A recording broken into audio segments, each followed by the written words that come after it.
कि यहाँ आपकी वाली है तो ये आप है यहाँ पे, तो सिर्फ आप ही अट्रैक्ट नहीं कर रहे हैं, मार्केट में जितना है सब अट्रैक्ट कर रहा है। और ये बात दो, आपकी वाली भी दूसरे को अट्रैक्ट कर रही है।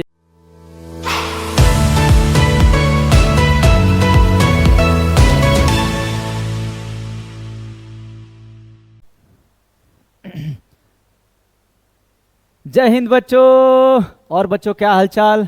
तो मेरे लाल बाल और पाल, चलिए आ जाइए, अब करना है आपको कमाल। तो क्लास 9 के लिए आज हम लोग ग्रेविटेशन का एकदम न्यू स्क्रैच न्यू 2025-26 के लिए हम एक नया वीडियो लेकर आ रहे हैं, ठीक है ना। इससे पहले मैं क्लास शुरू करूं, एक चीज मैं आप लोग को बताना चाहता हूं, ठीक है ना, कि आप लोग को जो फिजिक्स पढ़ना है वो शुरुआत से बेसिक से पढ़ना है। अब इस तो बेसिक से पढ़ना है मेरे प्यारे बच्चों, तो आप लोग हमें सपोर्ट कीजिए। आप जैसे जैसे सपोर्ट करते हैं हमारा हौसला बढ़ता है, ठीक है ना। और हम लोग जो भी टीचर है, एक मैं ही नहीं हूँ, जो भी हमारे टीचर है वो सभी टीचर का हौसला बढ़ता है, और वो टीचर नए से नए वीडियोस बनाने के, आपको नए तरीके से पढ़ाने की कोशिश करते हैं। चलिए तो हम लोग शुरुआत करते हैं अपने चैप्टर की, ग्रेविटेशन 2025-2026 के लिए, ठीक है ना मेरे प्यारे बच्चों। बहुत शानदार चैप्टर है। अब कहोगे सर आप तो ये इसमें जा रहे हैं, अरे एआई क्या कमाल है मेरे भाई एआई कुछ भी कर सकता है। तो चलिए अब हम लोग क्लास की शुरुआत कर देते हैं। तो देखिए यहाँ पे सबसे पहली बात, अक्सर लोगों का 99% नहीं 100% लोगों का मानना है कि ग्रेविटेशन का क्रेडिट जो है ना सिर्फ और सिर्फ किसे जाना चाहिए, तो न्यूटन भाई साहब को जाता है। ये लोगों का मानना है कि ग्रेविटेशन सिर्फ न्यूटन को जाता है। 25 दिसंबर 1642 में न्यूटन जन्म हुआ था। न्यूटन का जन्म कब हुआ था मेरे प्यारे बच्चों? तो 1642 में जन्म हुआ था, 1642 में, ठीक है। हाँ भाई, तो देखिएगा मेरे प्यारे बच्चों, न्यूटन का जन्म 1642 में होता है। लेकिन क्या आप लोग को पता है कि 1642 से भी पहले हमारे भारत के वैज्ञानिकों ने, हमारे भारत के साइंटिस्टों ने ग्रेविटेशन के बारे में बताया। वो हमारे कौन थे? तो वो हमारे ब्रह्मगुप्ता जी थे, और कौन थे? भास्कर जी थे, ठीक है ना। तो जब न्यूटन के बाप का बाप का बाप का बाप भी नहीं होगा तब हम लोगों ने ग्रेविटेशन बताया है, और उस ग्रेविटेशन को न्यूटन 1642 में जन्म होता है, और 1666 में 23 साल की उम्र में, हालांकि काम किया, ऐसा नहीं मैं बोल रहा हूं कि न्यूटन ने काम नहीं किया, न्यूटन ने भी काम किया, लेकिन क्रेडिट सिर्फ न्यूटन के देना ये बहुत ही शर्म की बात है। हम लोगों ने पहले काम किया, हम भारत के लोग बहुत डेवलप थे, भारत के ऋषि मुनि, भारत के वैज्ञानिक बहुत डेवलप थे, समझे। तो ऐसा नहीं है कि सब काम न्यूटन ने किया। तो देखिए भारत में जो हिस्ट्री होता है, जब सबसे पहले हमारे यहाँ के जो ब्रह्मगुप्ता साहब थे उन्होंने ग्रेविटेशन के बारे में बताया था। ये है ब्रह्मगुप्ता साहब। ये कब की बात बोल रहा हूँ मेरे प्यारे बच्चों? तो ये बात है आप लोग को, देखिए ये बात है 1628 में। न्यूटन कब आ रहा है? 1642 में इनका जन्म हो रहा है, और 1628 में हमारे ब्रह्मगुप्ता साहब, ये हमारे ब्रह्मगुप्ता साहब, इन्होंने क्या बोला कि जो अर्थ है ना, अर्थ सभी ऑब्जेक्ट को अपने सेंटर की ओर खींचती है अट्रैक्टिव फोर्स के द्वारा। इन्होंने हिंदी में बोला, संस्कृत में लिखा कि गुरुत्वाकर्षण बल के कारण से और सभी ऑब्जेक्ट को अपने सेंटर की ओर खींचती है। ये देखिए Brahmagupta described gravity as a force of attraction and objects fall on the ground due to this force only. Brahmagupta ने बोला कि जो ऑब्जेक्ट होता है ना, जो अर्थ पे गिरता है, वो ग्रेविटी के कारण से गिरता है, ठीक है। यानी कि Brahmagupta was the first scientist who introduced the gravity और ग्रेविटेशन। हम लोग नाम किसके लेते हैं? न्यूटन का। तो हमारे अभी के तत्कालीन जो प्रधानमंत्री है श्री नरेंद्र दामोदर दास मोदी जी, वो हमारे संस्कृति को, हमारे इंडिया के संस्कृति को लाने की कोशिश करें, लेकिन थोड़ा सा उसमें डिमेरिट्स भी हैं। चलिए वो आगे हम लोग इस पर बात नहीं करेंगे। चलिए नेक्स्ट देखिए, भास्कर जी हमारे थे, ये हमारे भास्कराचार्य जी है। ये भास्कराचार्य 11th सेंचुरी में आते हैं, यानी 1000 समथिंग में आते हैं। इन्होंने भी ग्रेविटेशन के बारे में बोला कि अर्थ सभी चीजों को अपने तरफ खींचती है due to the gravity. Describe that the objects fall on the earth due to the gravity and celestial body in the sense planets, satellites, जो भी आकाश में जो बॉडी है ना, वो इस ग्रेविटी के कारण से किस में है? होल्ड किए हुए, एक दूसरे को होल्ड किया है। तो इन्होंने दिया भैया मेरे, हमारे भारत ने पहले दिया ग्रेविटेशन। तो आज से आप जो न्यूटन का जो जाप मारते हैं, Newton Newton Newton Newton gravity दिया, उसको भूल जाइए और भारत के साइंटिस्टों का नाम लीजिए। किसने? ब्रह्मगुप्ता साहब ने। और किसने? भास्कर टू ने, ठीक है ना। और गर्व से कहिए कि हम लोग भारतीय हैं और हमने पहली बार दुनिया में ग्रेविटी का नाम दिया है, हमने दिया है। हमारा लैंग्वेज अलग हो सकता है, लैंग्वेज डजंट मैटर। लैंग्वेज से क्या मतलब है? कंसेप्ट हमारा था ना, कंसेप्ट हमारा वो था, ठीक है। तब न्यूटन साहब, ये भाई साहब जो बुढ़ऊ जो है, मैंने उस समय तो बुढ़ऊ नहीं था, ये 23 साल के एज में था, 23 ईयर्स के एज में न्यूटन जी आते हैं। तो उस समय ये क्या करते, देखिए न्यूटन का थोड़ा सा मैं बताता हूँ बात। 1642 में न्यूटन जी का जन्म होता है। थोड़ा सा बात बताता हूँ, ज़्यादा टाइम मैं पास नहीं करूँगा। और भाई साहब ये शुरुआत में पढ़ने में बहुत कमज़ोर रहते हैं। न्यूटन जी शुरुआत में जो है ना, पढ़ने में ये बहुत कमज़ोर रहते हैं। और आप लोग फेमस कहानी है कि एक मग में आ जाते थे, बहुत छोटा था, 7-8 महीना पे इनका जन्म हो गया था।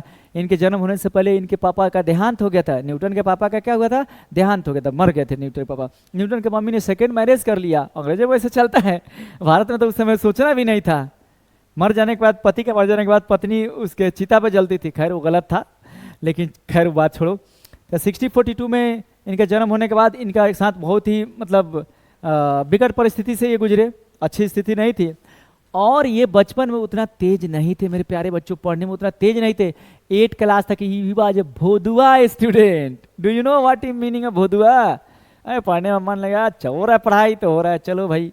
तो उस तरह का न्यूटन का ये सोच था। लेकिन माँ इनको लेके गई खेत में काम कराने गाँव में, और वहाँ से जब रिटर्न होकर आए न्यूटन, तब न्यूटन वाज चेंज टोटली। अब न्यूटन पढ़ाई में काम मन लगाने लगा। और तब न्यूटन आगे गया, ट्रिनिटी कॉलेज में पढ़ा। और 1665 में वहाँ लगता है लॉकडाउन, ये आता है घर, और घर पे यहाँ पे बगीचा में ये पढ़ता है। तो जब वहाँ पे कॉलेज में पढ़ा था न्यूटन, तो जो भी साइंटिफिक टेम्परामेंट के लोग थे उनसे इनकी दोस्ती थी। बहुत सारा चीज़ सीखा इनकी लाइफ में, वो ये सभी घटनाएं घटित हुई है, ठीक है ना। अब देखिए तब न्यूटन क्या करता है। न्यूटन की माँ ने बचपन में न्यूटन को ग्रीक भाषा पढ़ा दी थी। तो न्यूटन दुनिया के सभी वैज्ञानिकों की किताब पढ़ लेता है। ग्रेविटेशन हमारे ब्रह्मगुप्ता का पढ़ लिया, भास्कर का पढ़ लिया, उस समय ग्रीक वैज्ञानिक भी कुछ बोले थे, कुछ अरब वाले भी बोले थे, उनका पढ़ लिया। ये सब तो अंग्रेज से पहले बकलोल था। हम लोग पे कब्जा करके, दुनिया पे कब्जा करके नहीं लोग अमीर बना है। अरे ये लोग पहले बकलोल, इनके कॉन्टिनेंट में तो कुछ होता नहीं था, कोई अनाज नहीं होता था, कोई डेवलपमेंट नहीं था, ठीक है ना। हम लोग से बहुत बड़ा बकलोल था ये लोग। लेकिन ये लोग क्या किया, पूरी दुनिया के किताबों को पढ़ना शुरू किया। जब पूरी दुनिया किताबों को पढ़ा तो न्यूटन एक काम नया किया मेरे प्यारे बच्चों, एक काम। वो क्या है? हमारे यहाँ के किताबों को पढ़कर उसका प्रूव इन्होंने मैथ से मेरे प्यारे बच्चों किया है। और कोई काम इन्होंने नया नहीं किया है। अब तो ऐसा कोई जरूरी नहीं है कि आपको दुनिया में चमकने के लिए नए काम करना पड़ता है, नहीं नहीं नहीं नहीं। आप किसी का काम लेकर उसको और ज़्यादा इंप्रूव कर सकते हो।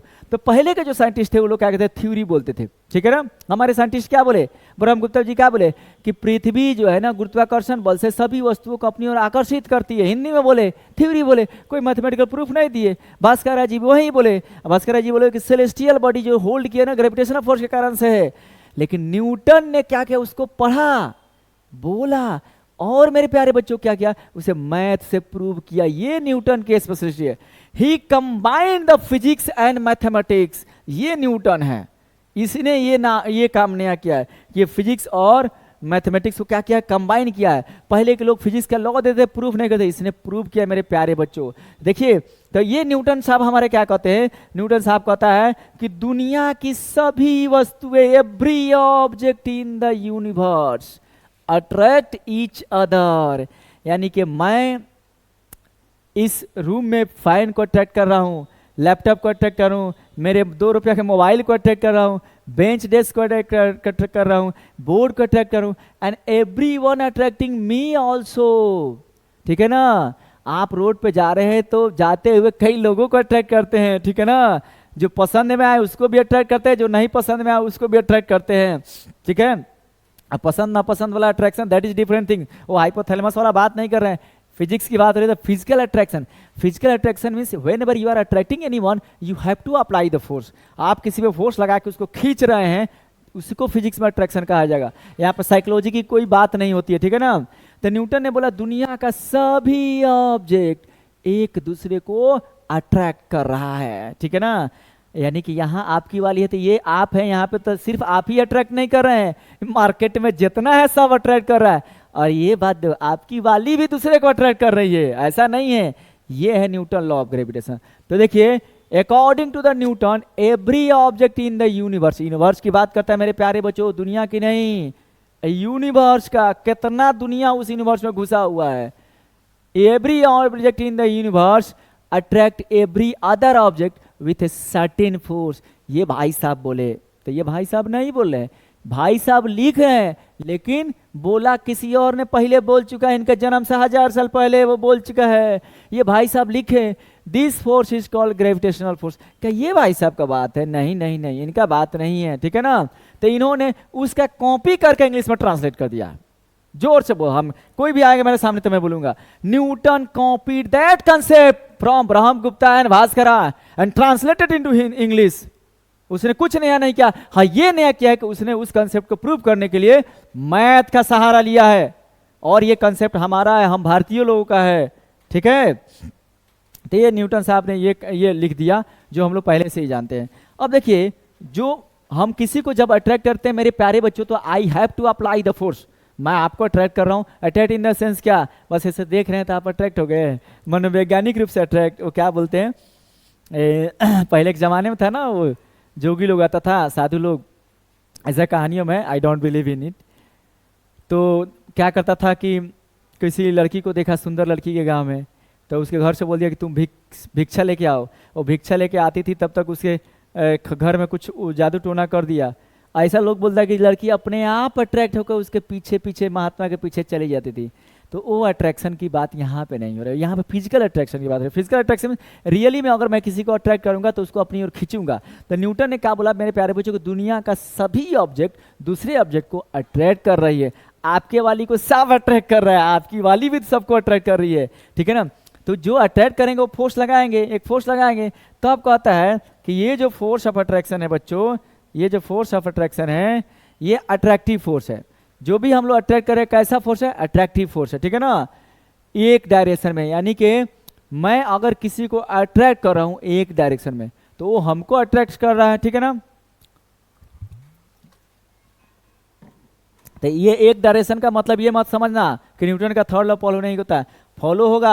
अगर यहाँ पे कोई गोला है, यहाँ पर कोई गोला है, ये गोलवा इसको अपनी ओर खींच रहा है फोर्स ऑफ अट्रैक्शन से, तो एक के डायरेक्शन में खींच रहा है ना, ये एक के ना फोर्स लगा रहा है, तो ये भी गोलवा इसको अपनी ओर खींचेगा force of attraction, same force of attraction से, ठीक है ना।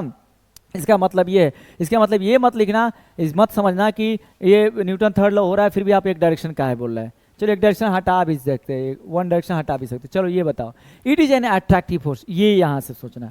ये जो न्यूटन के अनुसार जो हम दूसरे को अट्रैक्ट करें, हर ऑब्जेक्ट एक दूसरे को अट्रैक्ट कर रहा है by the force of gravitation, that force is nothing but attractive force. यानी हम किसी को पुल कर रहे हैं, I am not pushing, I am pulling only. तो ये पहली बात आप लोगों को शायद समझ में आया कि जो ग्रेविटेशनल फोर्स है मेरे प्यारे बच्चों, वो कैसा फोर्स है? अट्रैक्टिव फोर्स है। बोलिए बोलिए तो मेरे लाल बाल पाल, बोलो, समझ में आया।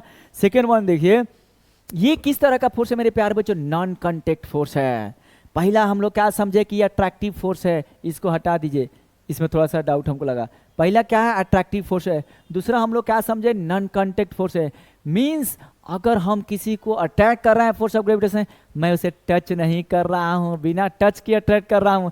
जैसे यहाँ पे मैं इस मोबाइल को यहाँ पे गिरा रहा हूँ, अर्थ अट्रैक्ट कर, मैंने गिरा नहीं रहा हूँ, मैंने, चलो मोबाइल नहीं गिरा रहा हूँ, दूसरा चीज़ मैं गिरा रहा हूँ, ये बैटरी को मैं गिरा रहा हूँ, देखिए बैटरी को गिरा रहा हूँ, then the earth is attracting.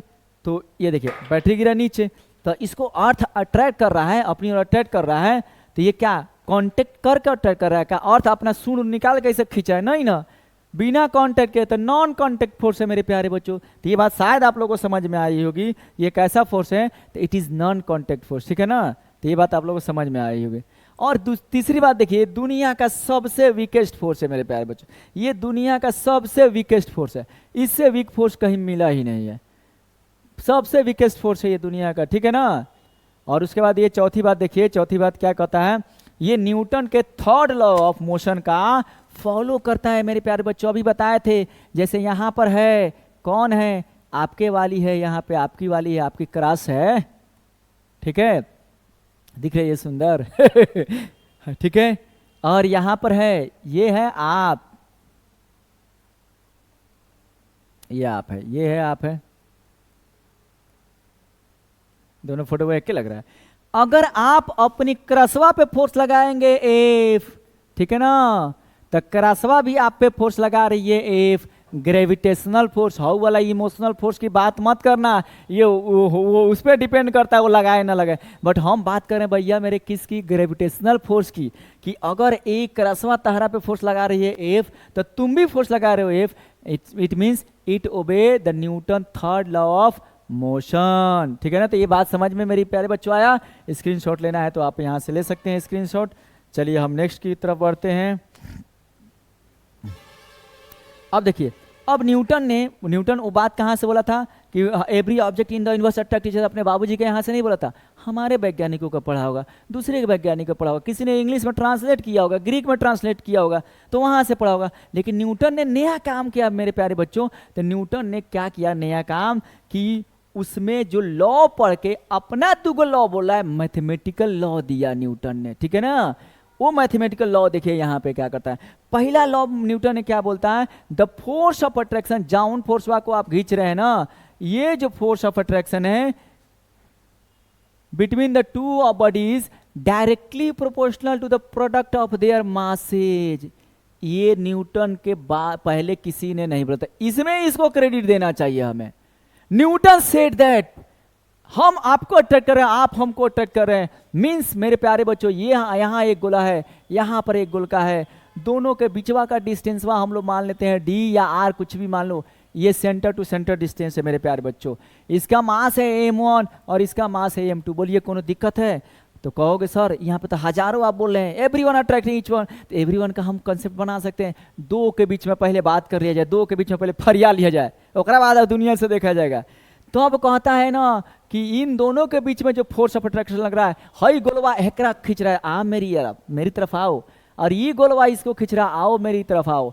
तो ये जो फोर्स ऑफ अट्रैक्शन हो रहा है ना, ये किसके डायरेक्टली प्रोपोर्शनल मेरे प्यारे बच्चों, तो F directly proportional to the product of their masses. ये पहला लॉ न्यूटन ने मैथमेटिकल लॉ बोला, ये पहला मैथमेटिकल लॉ मेरे प्यारे बच्चों न्यूटन ने बोला। इससे पहले जो साइंटिस्ट थे वो लोग नहीं बोले थे। हमारे वैज्ञानिक लोग क्या बोले थे, हमारे वैज्ञानिक लोग ज्यादा थ्योरी दिए थे, ब्रह्मगुप्ता जी, भास्कर जी थ्योरी दिया था, एटलीस्ट ही स्टार्टेड, हम लोग का काम था करने के लिए। लेकिन हमारे जैसे हम लोग आगे स्टार्ट करते, विदेशी लोग हम पे अटैक कर दिए, उसे भारत का जो कल्चर था धीरे धीरे मिक्सअप होता गया, छिटाते गया, ठीक है ना।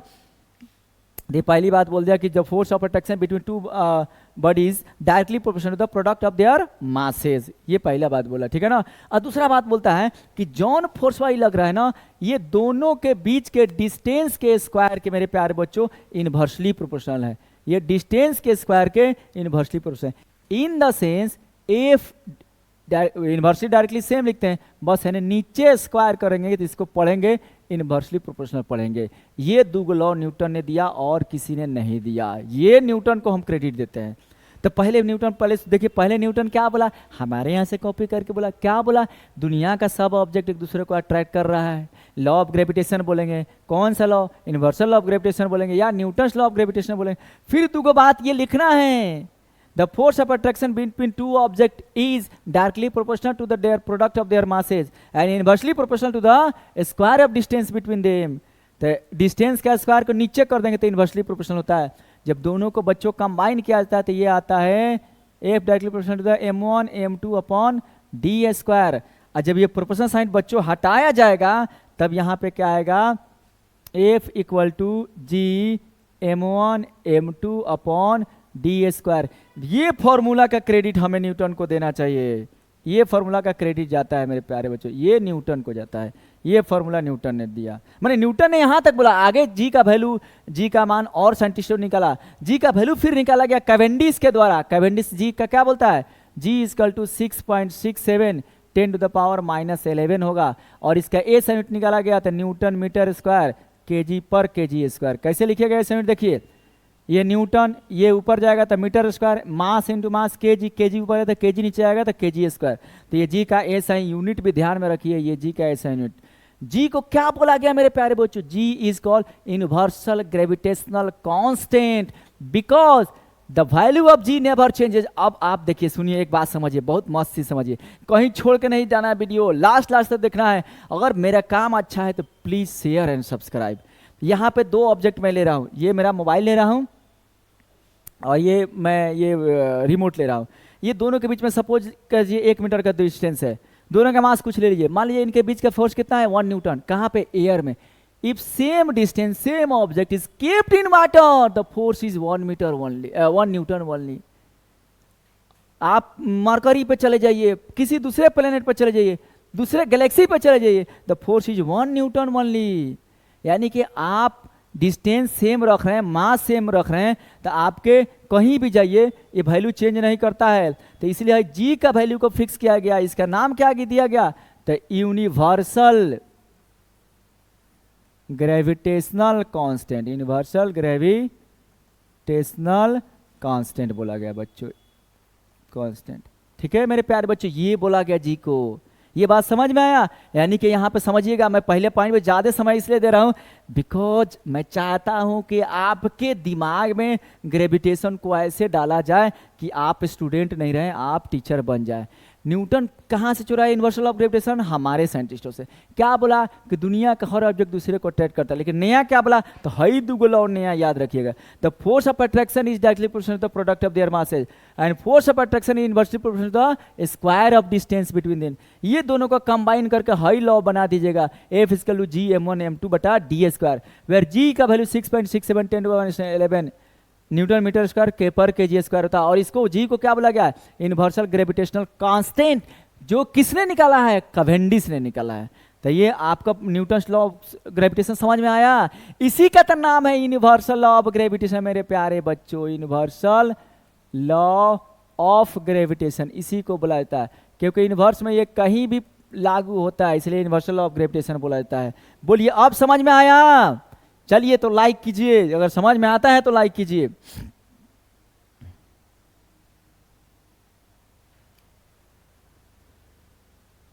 अब देखिए सुनिए, अब जो ये ग्रेविटेशन है ना, आखिर उस ग्रेविटेशन का क्या फायदा है? तो बहुत फायदा है। ऐसा नहीं है कि ग्रेविटेशन का फायदा नहीं है।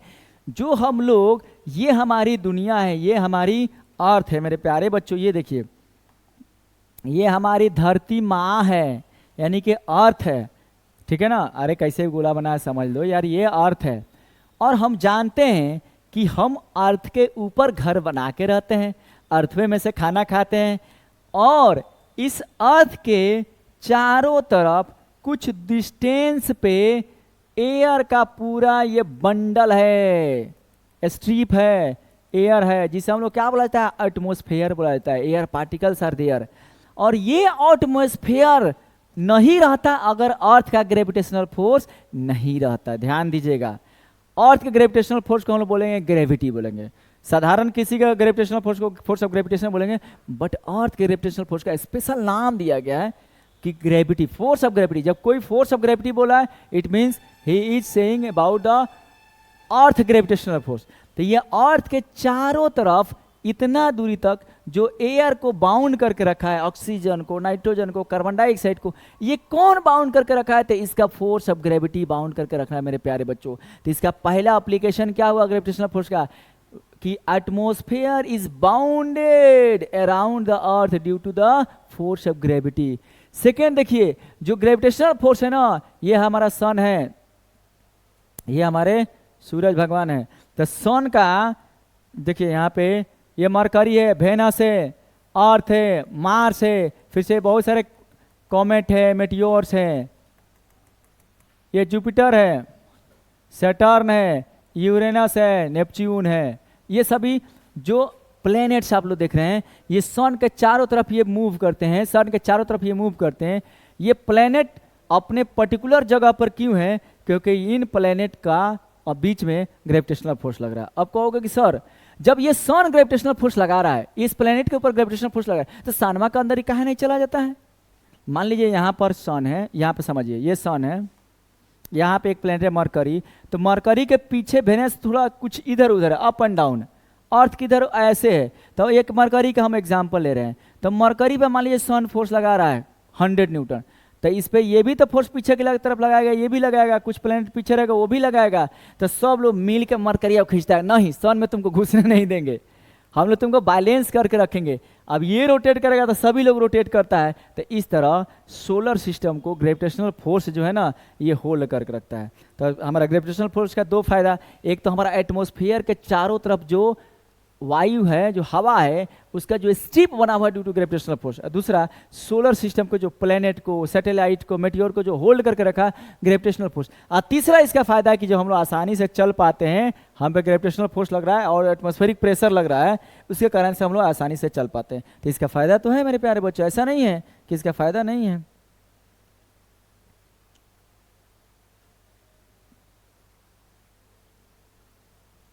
अब देखिए नेक्स्ट टॉपिक है हमारा Kepler's law of planetary motion. देखिए इस बात को समझिए, केपलर का प्लैनेट का मोशन का लॉ, तो केपलर ने ही नहीं दिया, केपलर से पहले एक टॉलमिया आया था। टॉलमी, टॉलमी जानते हैं मेरे प्यारे बच्चों क्या बोला? टॉलमी क्या बोलता है कि सन रिवॉल्व अराउंड द अर्थ। बकलो वारे, लेकिन चलो भाई नहीं सॉरी, कुछ तो बोला है, समथिंग ही हैज स्टार्टेड। ये क्या बोलता है कि अंदरवा है सन, सॉरी अर्थ, अर्थ चारों तरफ से सन इस अर्थ के चारों तरफ रोटेट करता है, ये टॉलमिया बोला। बीच में है, सेंटर में है सन, अर्थ, सन रोटेट करता है, सन रिवॉल्व करता है, नॉट रोटेट। रोटेट में रिवॉल्व में अंतर है, दिस इज रोटेशन, और मैं इस कुर्सी के चारों तरफ ऐसे चक्कर काट रहा हूं, दिस इज रिवॉल्यूशन। तो सन रिवॉल्व कर रहा है अर्थ का, ये टॉलमी जी बोले। बताओ ना ऐसा खतरनाक आदमी था। फिर आता है कापरनिकस, ये नाम हुआ है कि हमारा नहीं लिखा था, ये नाम कोई स्पेलिंग गलत रहेगा तो तुम लोग उसको अपना एडजस्ट करना। कापरनिकस बोला नहीं भैया, अंदरवा है सन और बाहरवा है अर्थ, ये कापरनिकस बोला, ठीक है ना। बाहर है, इधर अर्थ रोटेट कर रहा है सन का, लेकिन कौन सा पाथ पे? तो ये रोटेट कर रहा है आपके सर्कुलर पाथ पे रोटेट करना है, ये क्या बोला? कापरनिकस बोला, ठीक है ना। उसके बाद आता है हमारे केपलर साहब आते हैं। केपलर साहब बोलते हैं कि तुम दोनों गलत है रे, हम सही तुम लोगों को बता रहे हैं। क्या बता रहे? केपलर बोल रहे हैं कि देखिए ये तो बात सत्य है कि अंदर आता है सन, बाहर से घूमता है सभी प्लेनेट, सिर्फ अर्थ नहीं, लेकिन ये इलिप्टिकल ऑर्बिट में घूमता है, ये बोला केपलर ने, ठीक है। बात समझ में? टॉलमी क्या बोला? सन घूमता है अर्थ के चारों तरफ, गलत, कई हजार साल तक लोग इसी को मानते रहा। कापरनिकसवा क्या बोलता है? अर्थ घूमता है सन के चारों तरफ, लेकिन और सर्कुलर पाथ पे, ठीक है। अब बच्चों केपलर भाई साहब ने क्या बोला? ये बुढ़वा था, होशियार था, ऐसा नहीं है बुढ़वक था। देखना इसका फोटो एकदम बुढ़ा गया है, दाढ़ी बढ़ाए हुए साइंटिस्ट के पोज में है। साइंटिस्ट लोग दाढ़ी ऐसे बढ़ाते रहता है, टाइम नहीं मिलता है, बेचारा रिसर्च में पागल रहता है। तो केपलर बोला कि नहीं, अर्थ रोटेट करेगा सन के चारों तरफ, लेकिन एलिप्स के पाथ पे, अंडाकार पाथ पे, गोलाकार पाथ पे नहीं करेगा। अब इसको सपोर्ट करने के लिए दो और साइंटिस्ट आते हैं, एक है गैलीलियो। गैलीलियो ने अपना टेलीस्कोप बनाया बच्चों, टेलीस्कोप बनाया, टेलीस्कोप, और उस टेलीस्कोप से देखा, दिख रहा है, हाँ, दिख रहा है, दिख रहा है, दिख रहा है, सही बात है, सही बात है, अर्थ रोटेट कर रहा था, इसको सही कर दिया, सही बात है, अर्थ रोटेट कर रहा है सन के चारों तरफ और इलिप्टिकल ऑर्बिट पे। और एक और पांचवा साइंटिस्ट आया, हब्बल साहब। ये हब्बलवा क्या बोलता है? एक ये भी टेलीस्कोप बनाता है, एस्ट्रोनॉमिकल टेलीस्कोप, एस्ट्रोनॉमिकल में जो ऊपर जाए टेलीस्कोप। ये क्या बोला? ये टेलीस्कोपवा को ऊपर जाके अपलोड कर, ऊपर जाके फेंक दिया, यहीं पे अर्थ के ऑर्बिट के साथ जाके फिक्स कर दिया है। ये टेलीस्कोप इसी के साथ घूमता है और फोटो खिंच खिंच के भेजता रहता नासा वाला को। नासा वाला है, नासा वाला नहीं, अरे अमेरिका का जो रिसर्च सेंटर है वहां पे फोटो खींच के भेजता है। और ये साबित कर दिया कि भैया केपलर साहब सही बोल रहे हैं। इसलिए केपलर हर जगह आप जाइएगा, यहाँ पढ़िए, इंग्लैंड में पढ़िए, अमेरिका पढ़िए, ऑस्ट्रेलिया जाइए, पाकिस्तान मत जाइए, वहाँ पे आतंकवाद पढ़िएगा। मैंने दुनिया के जहाँ पे अच्छा से पढ़ाई होती है हर कोने में जाएगा तो आपको 9 स्टैंडर्ड में केपलर्स का लॉ पढ़ाया जाता है प्लानिटरी मोशन में। तो याद कीजिए, पहले क्या टर्म में बोला मेरे प्यारे बच्चों? सन घूमता है अर्थ के चारों तरफ। कापरनिकस सही क्या? नहीं, अर्थ घूमता है सन के चारों तरफ लेकिन गोलाकार पाथ पे। केपलर बोला नहीं भैया, अंडाकार पाथ पे घूमेगा, अंडाकार पाथ पे। गैलीलियो ने इसको साबित कर दिया टेलीस्कोप बना के, और हबलवा ने तो और साबित कर दिया, ठीक है ना। तो अब केपलर्स का हमको कितना लॉ पढ़ना है? 3 लॉ पढ़ना है। वो तीनों लॉ यहाँ पे देखिए हम लोग एक एक करके तीनों लॉ यहाँ पे देखिए। देखिए पहला लॉ बच्चों क्या बोला है, केपलर ने अपना पहला लॉ में क्या बोला है, the planet revolve around the sun on elliptical orbit where sun is at a 2 of 1 foci. पहले इस बात को समझिए, इलिप्स का पहले मतलब समझिए। देखिए यहाँ पे कह रहा है कि ये इलिप्स है और हम जानते हैं कि हमारे पास सर्कल की तरह दिखता है। सर्कल में एक सेंटर होता है बच्चों, वो एकदम बीच में होता है। इलिप्स में 2 सेंटर होता है और इसको सेंटर नहीं बोला जाता है, इसको बोला जाता है क्या, तो इसको बोला जाता है फोकस और प्लूरल में बोला जाता है फोकी। तो एगो यहाँ रहेगा, एगो यहाँ रहेगा, एगो फोकस यहाँ पे F1 ले लो, यहाँ पे F2 ले लो, ठीक है ना। तो ये केपलर ने क्या बोला कि यहाँ पर कहीं पर एक जगह रहेंगे हमारे सन और अर्थ या कोई प्लेनेट घूमेगा यहाँ पर, यहाँ पे। ये कौन सा ऑर्बिट है, तो ये इलिप्टिकल ऑर्बिट में। ये लोग इलिप्टिकल ऑर्बिट में आगे ना,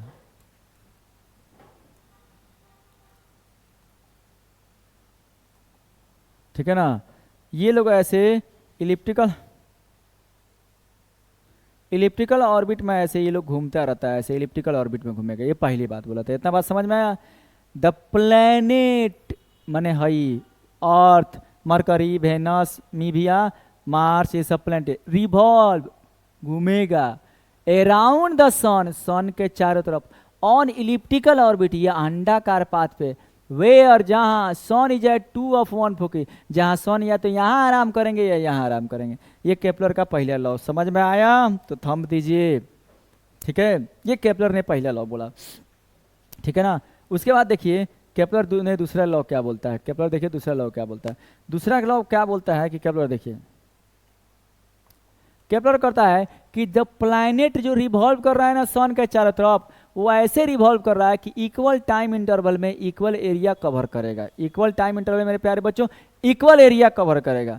कैसे, इसको समझिए कि ये है इलिप्स, यहाँ पर है हमारे सन एक फोकस पे F1 पे, ये F2 खाली है, F2 क्या है, ये खाली है, F2 क्या खाली है, सन यहाँ पर है, यहाँ पर है ये अर्थ, कोई भी प्लेनेट है।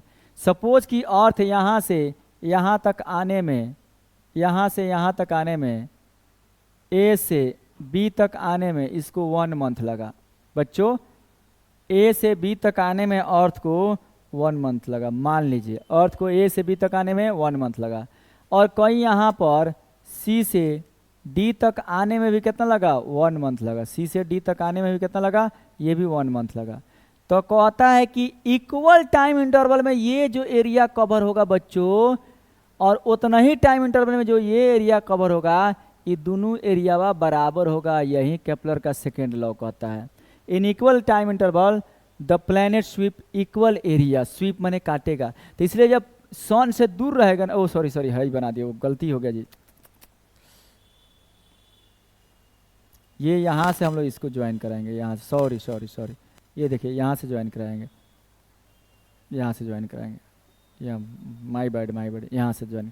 तो इसलिए देखिए जब दूर रहता है ना तो ज़्यादा एरिया कवर कर रहा है तो उसका पटिया कम रहेगा, तो पट्टी कम रहेगा तो दूर रहेगा ना तो धीरे धीरे जाएगा, और नज़दीक रहेगा ना तो फटाफट भागेगा, नज़दीक रहेगा तो जल्दी जल्दी भागेगा, ठीक है ना।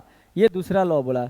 और तीसरा लॉ देखिए क्या बोलता है। तीसरा लॉ कि कहता है the cube of the mean distance. हम लोग जो मीन डिस्टेंस लेंगे, जैसे यहाँ पे देखिए मीन डिस्टेंस का मतलब देखिए बच्चों यहाँ पे क्या हो गया, मीन डिस्टेंस, ये हमारा ऑर्बिट हो गया, ये सन हो गया, ये प्लैनेट हो गया।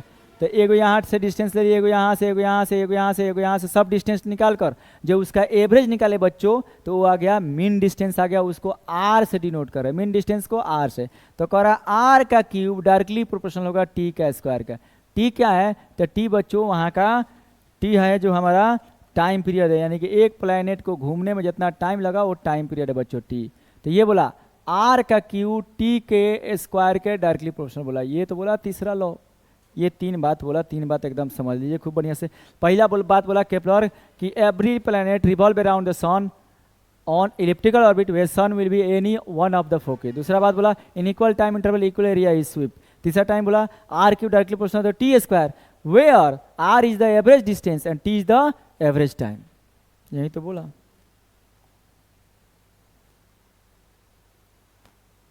अब देखिए मेरे प्यारे बच्चों, अब आता है बहुत ही इंपॉर्टेंट टॉपिक, फ्री फॉल। बहुत ही इंपॉर्टेंट टॉपिक आता है फ्री फॉल। फ्री फॉल में बस आपको एक के लाइन में डेफिनेशन याद रखना है। क्या फ्री फॉल का मतलब होता है बच्चों? फ्री फॉल का मतलब ये होता है falling under gravity only. Falling under gravity only. Gravity only. Gravity का मतलब ग्रेविटेशनल फोर्स ऑफ द अर्थ, यानी कि कोई भी ऑब्जेक्ट अगर सिर्फ अर्थ के कारण से गिर रहा है, उस गिरने को बोलेंगे फ्री फॉल। अगर मान लीजिए यहाँ पे बैटरी कहाँ गया, नीचे गिर गया क्या? ये बैटरी है, यहाँ पे मैं गिरा रहा हूँ, मैं नीचे से नहीं ऐसे फोर्स लगा, मैं सिंपली ऐसे होल्ड करके छोड़ रहा हूँ, तो ये बैटरी जो नीचे गिरा बच्चों, ये किसके कारण से गिरा है? तो अर्थ के ग्रेविटी के कारण से, अर्थ के ग्रेविटेशनल फोर्स के कारण से। तो इसका नाम दिया गया है फ्री फॉल, बोला गया ये है फ्री फॉल, ठीक है ना। लेकिन सिर्फ इतना से काम नहीं चलेगा, कुछ और आपके आंसर को सपोर्ट करने के लिए कुछ और बातें बोलना पड़ेगा। क्या बोलना पड़ेगा? तो आपको बोलना पड़ेगा कि two objects of the different masses, ये दो ऑब्जेक्ट है वो डिफरेंट मास है। एक है 1000 kg मान लीजिए, और एक है 100 kg, डिफरेंट मास हो गया। और falling from the same height, same height से इनको गिराया जा रहा है, सेम हाइट से गिराया जा रहा है। जैसे एक बड़ा सा पत्थर ले लेते हैं, एक छोटका सा भुच्ची पत्थर लेते हैं, चल जाते हैं 3 मंजिला पे, और वहां से दोनों को गिराएंगे, लेकिन बशर्ते इतना हवा जोर से नहीं चलना चाहिए और आपको फोर्स नहीं लगाना है। तो two object of the different masses falling from the same height, then they will take the same time. यही तो कहता है फ्री फॉल। एक लाइन में डेफिनेशन देता है और 2 लाइन में उसको समझा दीजिए, हो गया फ्री फॉल। समझे बच्चों? पहले के लोगों का मानना था कि 2 ऑब्जेक्ट अगर हम लोग ऊंचाई से गिराएंगे ना, तब बड़कवा जो है ना पहले गिरेगा और छोटका धीरे धीरे गिरा। लेकिन गैलीलियो पीसा के टावर पर चढ़ गया, अपना चेलवा सबको चढ़ा दिया, और 2 पत्थर फेंका, एक बड़का एक छोटका, और तब देखा कि जा दोनों सेम टाइम पे गिर रहा है। तो फ्री फॉल में जो प्रॉब्लम था वो सब दूर हो गया। तब बाद में पता लगा नहीं भैया सेम टाइम पे गिरेगा, तो इसी का नाम है बच्चों फ्री फॉल। तो देखिए यहाँ पे क्या लिखा है, the falling of an object under the gravitational force of the earth is called free fall.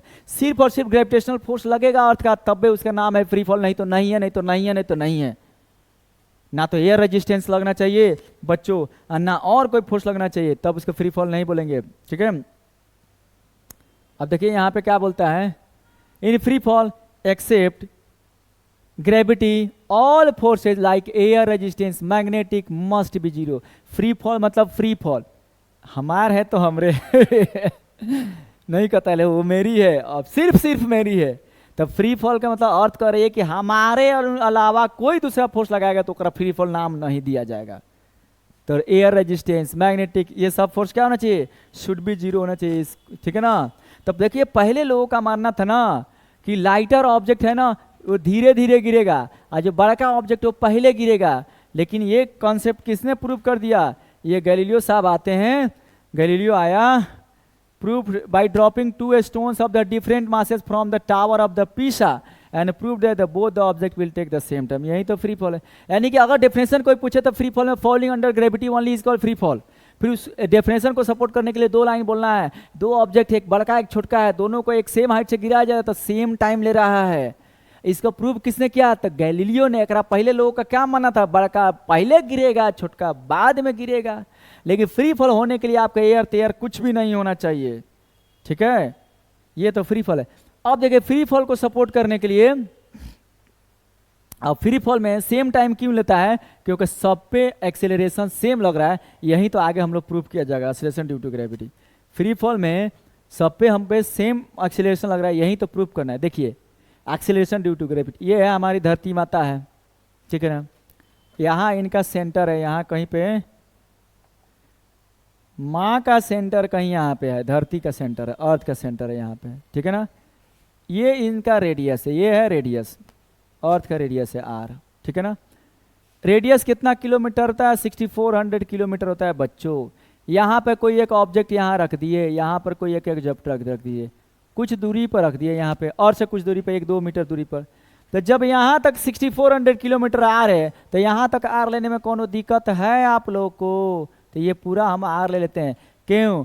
क्योंकि आपको कोई 5 लाख दिया है, ठीक है ना। आप कहीं बैठाए 5 रुपया समोसा का मांग लिए, तो बाद में जब रिटर्न कर देगा 5 लाख 5 रुपया मांगेगा, 5 लाख में काम चलेगा। तो ये ऑब्जेक्ट जो है ना, ये ऑब्जेक्ट सेंटर से r प्लस समथिंग डिस्टेंस पे, लेकिन हम लोग r मान रहे हैं। इस ऑब्जेक्टिवा का मास क्या है, m। अर्थ का मास हम लोग क्या ले रहे हैं, कैपिटल M। बोलिए यहाँ इतना तक समझ में आया। अर्थ है, उसका रेडियस स्मॉल r है, उस अर्थ से कुछ दूरी पर हम एक छोटा सा ऑब्जेक्ट ले लेते हैं। जैसे अभी बैटरी गिरा रहे थे, बैटरी कहाँ गए, कितना बार गिरी होगी बैटरी, ये बैटरी ले लेते हैं, ये और से कुछ दूरी पर है, तो 6400 किलोमीटर के सामने ये इसका क्या है, कोई वैल्यू नहीं है। तो ये जो 6400 किलोमीटर है, ये 6400 किलोमीटर है ना, इसको हम आर लिए हैं।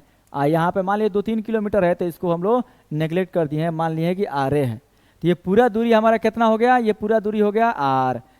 अर्थ का सेंटर है, अर्थ का मास है एम, कभी कभी भी डिस्टेंस हम लोग सेंटर से सेंटर निकालेंगे। आई छोटका का मास है स्मॉल है। बोलिए ठीक है ना। अब हम जानते हैं, क्या जानते हैं कि लॉ ऑफ ग्रेविटी क्या कहता है, अर्थ भी apply and force on the भुचकिया ऑब्जेक्ट। ये लिलीपुट है जो इस पे क्या लगाएगा, earth gravity, force of gravity लगाएगा, और ये भी अर्थ को अपनी तरफ खींचेगा, कहेगा ना हम भी बकसने वाले नहीं हैं। तो F equal to G M upon R square लगेगा बच्चों। यानी earth will apply a force of this one on the small object. A small object will also apply same force. This is equation 1. ठीक है ना। अब बताइए क्या small object नहीं लगाएगा, लगाएगा, लेकिन स्मॉल सेम फोर्स लगा रहा है, लेकिन जो एक्सेलरेशन बच्चों क्रिएट में होगा, अर्थ में होगा कि स्मॉल ऑब्जेक्ट में होगा, 100% स्मॉल ऑब्जेक्ट में होगा। तो हम जानते हैं कहीं भी एक्सेलरेशन होता है F बराबर m में लिखने में कोई दिक्कत, बोलिए।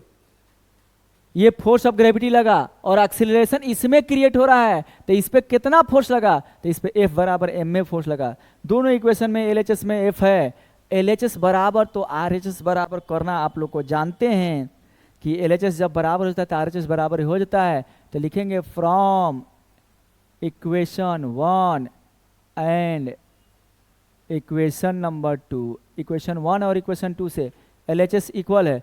सो RHS क्या कह रहा है, M A equal to G M upon R square. अब आप लोग ये नहीं सोचोगे कि भैया जी एफ बराबर एम, छोटका एम में क्यों लिए, बड़का एम में क्यों नहीं लिए, क्योंकि एक्सेलरेशन तो सिर्फ इसमें ही लग रहा है बच्चों। So I can cancel M to M. तो एम से एम बच्चों जब कैंसिल हो गया, तो क्या हम लोग इसको लिख सकते हैं, क्या इसको हम लोग लिख सकते हैं A equal to G M upon R square. A को एक्सेलरेशन ड्यू टू ग्रेविटी बोलते हैं, और इसी को मान लिया गया है let A equal to G. तो यहाँ पे अब हो गया हमारा G equal to G M upon R square. ये आ गया हमारा एक्सेलरेशन ड्यू टू ग्रेविटी का फॉर्मूला आ गया बच्चों। ये है एक्सेलरेशन ड्यू टू ग्रेविटी, यही तो है acceleration due to gravity. G बराबर G M upon R square, G बराबर G M upon R square. अब बढ़िया से देखिए तो बच्चों कि जी जो है G M upon R square में हई भूचुकिया ऑब्जेक्ट गिरा है या बड़का स्टोन को गिरा है, जो acceleration due to gravity depend upon the falling object. No मेरे प्यारे बच्चों, ये प्रूव होता है। फ्री फॉल में अगर किसी ऑब्जेक्ट को फ्री फॉल करते हैं तो जिसपे एक्सेलरेशन रहता है वो इनवर्सल ग्रेविटेशन कांस्टेंट रहेगा, मास ऑफ द प्लेनेट होगा और उनके बीच का डिस्टेंस होगा। ये ऑब्जेक्ट्स के मास से कुछ लेना ही देना नहीं है जिस ऑब्जेक्ट को गिरा रहे हैं। तो क्या फॉलिंग करने में डिफरेंट ऑब्जेक्ट डिफरेंट टाइम लगेगा कि सेम टाइम लगेगा, तो सेम टाइम लगेगा, क्योंकि सब पे क्या लग रहा है, सेम ही एक्सेलरेशन लग रहा है बच्चों। तो अब समझ में आया। अब जी का वैल्यू हम रखते हैं 6.67, मास ऑफ द अर्थ रखते हैं 6 × 10 टू पावर, ये देखिए 6.67 × 10 टू पावर -11, ये 6 × 10 to power 24 and upon R 6400। Kilometer को मीटर में बदल दीजिए, इसका स्क्वायर कीजिएगा, सब काट कूट के क्या आता है 9.8 मीटर पर सेकेंड स्क्वायर आएगा। ये आ गया हमारे जी का वैल्यू आ गया, ये बच्चों आ गया जी का value 9.8 metre per second square. कहाँ पे है, on the surface of the अर्थ। बहुत इंपॉर्टेंट टॉपिक है, इसको आप लोग स्क्रीनशॉट ले लीजिए, लिखना है तो लिख लीजिए। तो देखिए बच्चों, हम लोग एक्सीलरेशन ड्यू टू ग्रेविटी पढ़ लिए, ठीक है ना, और ये भी जान लिए कि acceleration due to gravity is the proof of free fall. बच्चों ये बात ध्यान दीजिएगा, फ्री फॉल का proof acceleration due to gravity ही देता है। देखिए हट मच्छर, एक्सीलरेशन ड्यू टू ग्रेविटी दिया गया है न्यूटन साहब के द्वारा। लेकिन फ्री फॉल जो कंसेप्ट है वो किया गया है तो गैलीलियो के द्वारा। तो गैलीलियो साहब ने प्रूफ किया कि कोई भी ऑब्जेक्ट, चाहे वो बड़ा ऑब्जेक्ट हो या छोटा ऑब्जेक्ट हो, अगर सेम हाइट से प्यारे बच्चों गिराया जाएगा तो वो सेम टाइम लेगा। ये फ्री फॉल है। और उस फ्री फॉल को सपोर्ट करने के लिए आपको 2 लाइन लिखना पड़ेगा।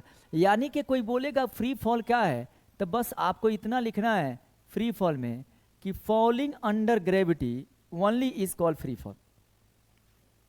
फॉलिंग अंडर ग्रेविटी ऑफ अर्थ के बच्चों ग्रेविटी के कारण से गिरना फ्री फॉल होता है।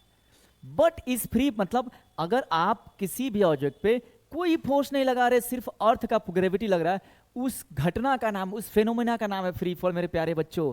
लेकिन इस आंसर को, आपके अपने इस आंसर को सपोर्ट करने के लिए 2 लाइन आपको मेरे प्यारे बच्चों और लिखना होगा।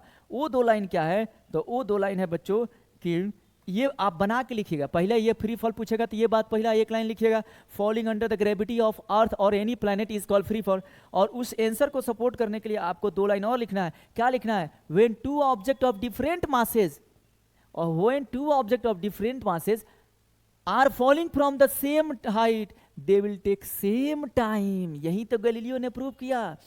2 ऑब्जेक्ट है, डिफरेंट मास का है, सेम हाइट से गिरा जा रहा है तो दोनों को गिरने में सेम टाइम लगेगा। इट इज फ्री फॉल का ये डेफिनेशन के साथ ये है।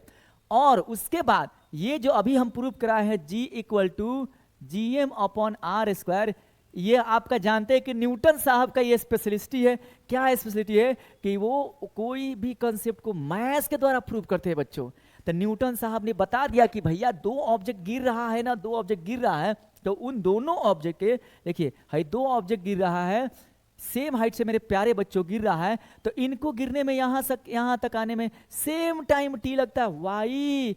Because the acceleration on this object, both the objects are same at that is 9.8 metre per second square. It means gm/r² and this acceleration is free from the falling mass of the falling object।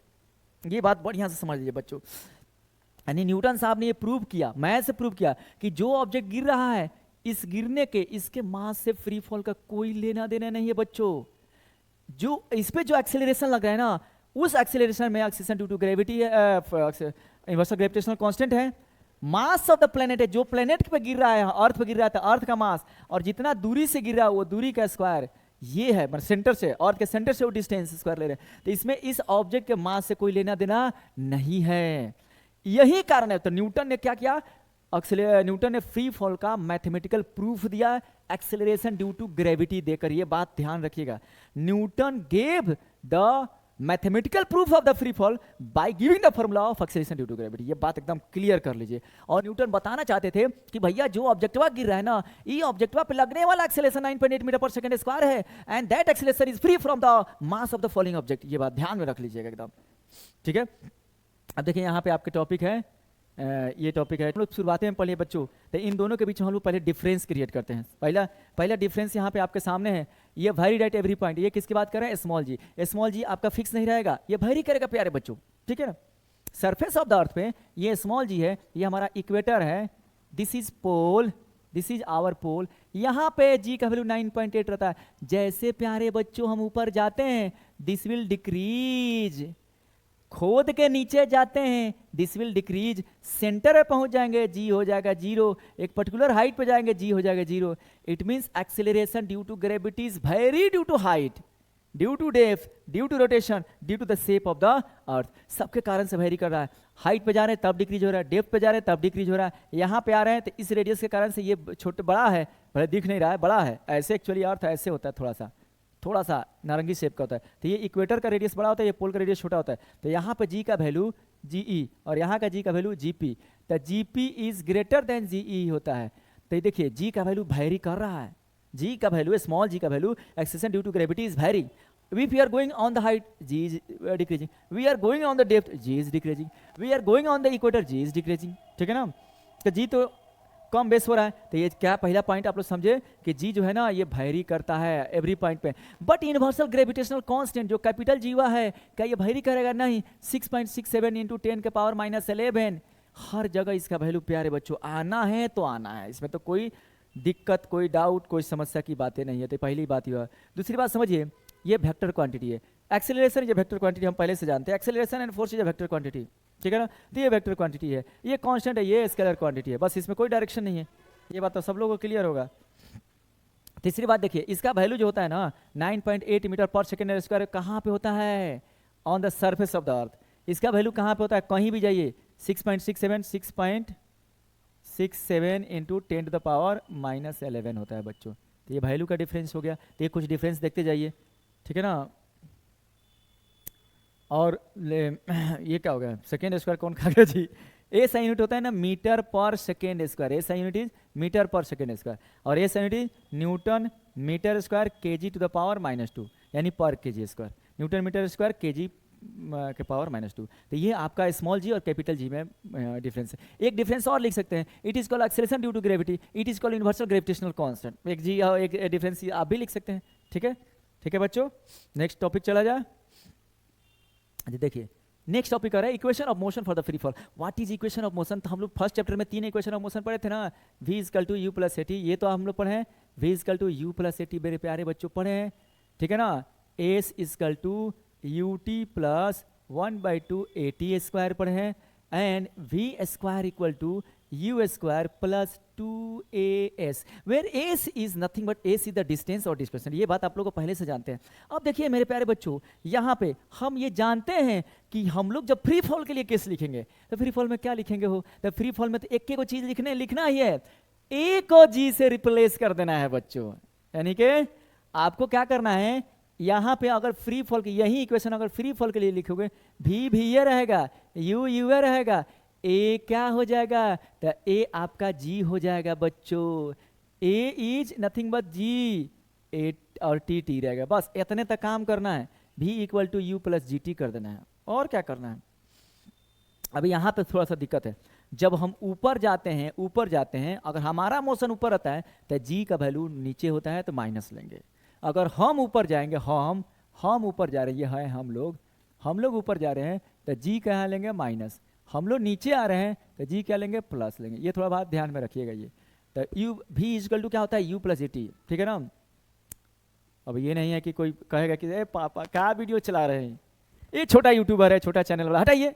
बड़ा का देखिए, बड़ा YouTuber का देखिए जिसका millions में view गया है। ऐसा कोई गारंटी है कि जिसका मिलियन में व्यू गया वहीं अच्छा वीडियोस बना सकता है? ऐसी गारंटी नहीं है बच्चों। पहले क्वालिटी देखिए, उसके बाद जज करना रहता है। ये नहीं कि पहले ही जज कर लेते देखकर, ए तो 2-4 व्यू गया, हटाओ इसको। हम लोग बहुत मेहनत करते हैं एक वीडियोस बनाने के लिए। तो यहाँ पे देखिए सेकंड को हम उसी तरह सिमिलरली लिख सकते हैं, s equal to u t plus 1/2, a के जगह पर लिखना है जी इंटू टी स्क्वायर। ना A is replaced your G, now साली is replaced by your madam. ये कौन सा एग्जाम्पल हो गया? चलो चलता है उतना, ठीक है। Here v square equal to u square plus 2gs, ये तो हम लोग इक्वेशन ऑफ मोशन कर सकते हैं फॉर फ्री फॉल के लिए। यानी फ्री फॉल में हम लोग को एक चीज लेना है, फ्री फॉल में क्या लेना है? तो एक्सेलरेशन ड्यू टू ग्रेविटी लेना है, वो जो स्मॉल जी लेना है प्यारे बच्चों, ठीक है ना। चलिए नेक्स्ट टॉपिक बढ़ते हैं हम लोग। वही same equation is coming. Mass and weight में ये बहुत लोगों का डिफरेंस है, मास और वेट में अंतर है। साली आदि घरवाली होती है, लोग उसको घरवाली समझ लेता है, मास को भी लोग वेट समझ लेता है। ए तनी 2 kg तनी 5 किलो वेट के तनी दिया हो एगो कटहल, ऐसे लोग बोल देता है हम लोग के यहाँ। तो मास और वेट को लोग एक के समझता है, साली और घरवाली को लोग एक के समझता है, लेकिन है नहीं। क्या साली आपकी घरवाली है? नहीं। कहोगे आधी घरवाली, वो कहने के लिए यार होता है, वो कहने के लिए होता है बस, ठीक है। चलिए, तो इसमें मास और वेट को हम लोग समझते हैं कि आखिर मास क्या है और वेट क्या है, और फिजिक्स में इसका डिफरेंस है। भले आपके रियल लाइफ में जो है ना आप कहते हैं 2 kg वेट के तनी वो कटहल दे दिया हो, चाहे 2 kg वेट के तनी 10 kg वेट के एक खस्सी दे दीजिएगा हो, तो लेकिन there is something difference, there is difference मेरे प्यारे बच्चों। इसमें क्या है ना, इसमें डिफरेंस है, ऐसा मत समझिएगा कि इसमें डिफरेंस नहीं है, ठीक है। तो यहाँ पे हम लोग चलते हैं, पहले डिफरेंस को इसको क्लियर कर लेते हैं कि what is the difference between mass and weight. देखिए पहला डिफरेंस, इस साइड हम लोग मास रखें, उस साइड वेट रखें। The mass of an object is measured by counting the particles. हम जानते हैं मेरे बच्चों की हमारा जो बॉडी है ना, चाहे किसी चीज़ के, ये रुमाल है, ये मोबाइल है, ठीक है ना, किसी भी ऑब्जेक्ट का body made by the particles. If you want to count the mass you have to count the particles. बच्चों तो ये पहला चीज जानिए कि अगर आपको मास काउंट करना है तो आपको पार्टिकलवा काउंट करना पड़ेगा। तो mass is nothing but the number of particle in a body contained. उस बॉडी में कितना पार्टिकल है उसी का तो नाम मास है। इलेक्ट्रॉन, प्रोटॉन, न्यूट्रॉन, उसी का नाम मास है। और weight is nothing but is a force. कौन सा force? Gravitational force of the earth. तो हम लोग जानते हैं कि जब कभी भी वेट निकालना होगा बच्चों, तो हम जानते हैं कि F बराबर क्या होता है, mg ग्रेविटेशनल फोर्स। तो वेट निकालने के लिए आप लोग mg ले लीजिएगा। और ये बोतल में, ये बोतल का मास है कितना, 1 kg, ठीक है ना, पानी सहित 1 kg है। इसका हम लोग वेट निकालना है ना, तो 1 × 9.8 न्यूटन हो जाएगा, ठीक है। ये नंबर ऑफ पार्टिकल है, ये क्या है, फोर्स है। Number of particle force, number of particle force, ये पहला बात क्लियर हुआ, ठीक है ना। क्लियर क्लियर, आगे बढ़ा जाए। चलिए चलिए, मास कैन नेवर बी जीरो। अगर मास में भैया जीरो होगा तो क्या हमारे बॉडी, तब क्या हम लोग की कल्पना की जा सकती है, imagine that we are here. नहीं नहीं नहीं, मास का वो जीरो ना हो सकता है, ठीक है। वेट जीरो हो सकता है। आप ऐसे जगह चला जाइए जहां पर जीए का वैल्यू जीरो है, आप ठीक है अर्थ के सेंटर में चले जाइएगा, यहाँ पर जाकर वेट मापिएगा, वहाँ जी का वैल्यू जीरो है, तो आपका वेट कितना आएगा, जीरो आएगा। आप लिफ्ट में चले जाइएगा तो उसमें ऊपर नीचे कीजिएगा तो केस आएगा, उसमें वेट जीरो आएगा, ठीक है ना। तो वेट हमारा जीरो हो सकता है लेकिन मास जीरो ना ना ना बाबू, मास जीरो ना होगा। मास से जीरो हो जाएगा तो फिर आदमी कैसे रहेगा, ठीक है ना। अब दूसरा तीसरा पॉइंट देखिए कि मास हमारा लोकेशन के अनुसार ना ही बदलता है। आप यहाँ तो लाइएगा 50 kg रहिएगा, आप पटना में जाके तो लाइएगा तो क्या 60 kg हो जाइएगा। कहोगे सर बीच में ठूस ठास लेंगे, बीच में हम बर्गर तर्गर खा लेंगे तो हमारा वेट बढ़ जाएगा, ऐसा नहीं है। वेट मतलब हम लोग कंडीशन लेके चल रहे हैं कि आप जब यहाँ तोलाए सेम टाइम में 10:10 पे यहाँ चलाए तो 10:11 में आप पटना तोलाए, ये इमेजिनरी कंडीशन है। अभी नहीं कि यहाँ से पटना जाने में हम 10 दिन लगा दिया, 10 दिन एकदम चाँपते जाए तो हमारा मास बढ़ेगा नहीं। तो ये कह रहा है mass does not change according to the location. Location बदलने से मास में कोनो अंतर ना ही होगा। कौना में अंतर होगा तो वेट में अंतर होगा बच्चों।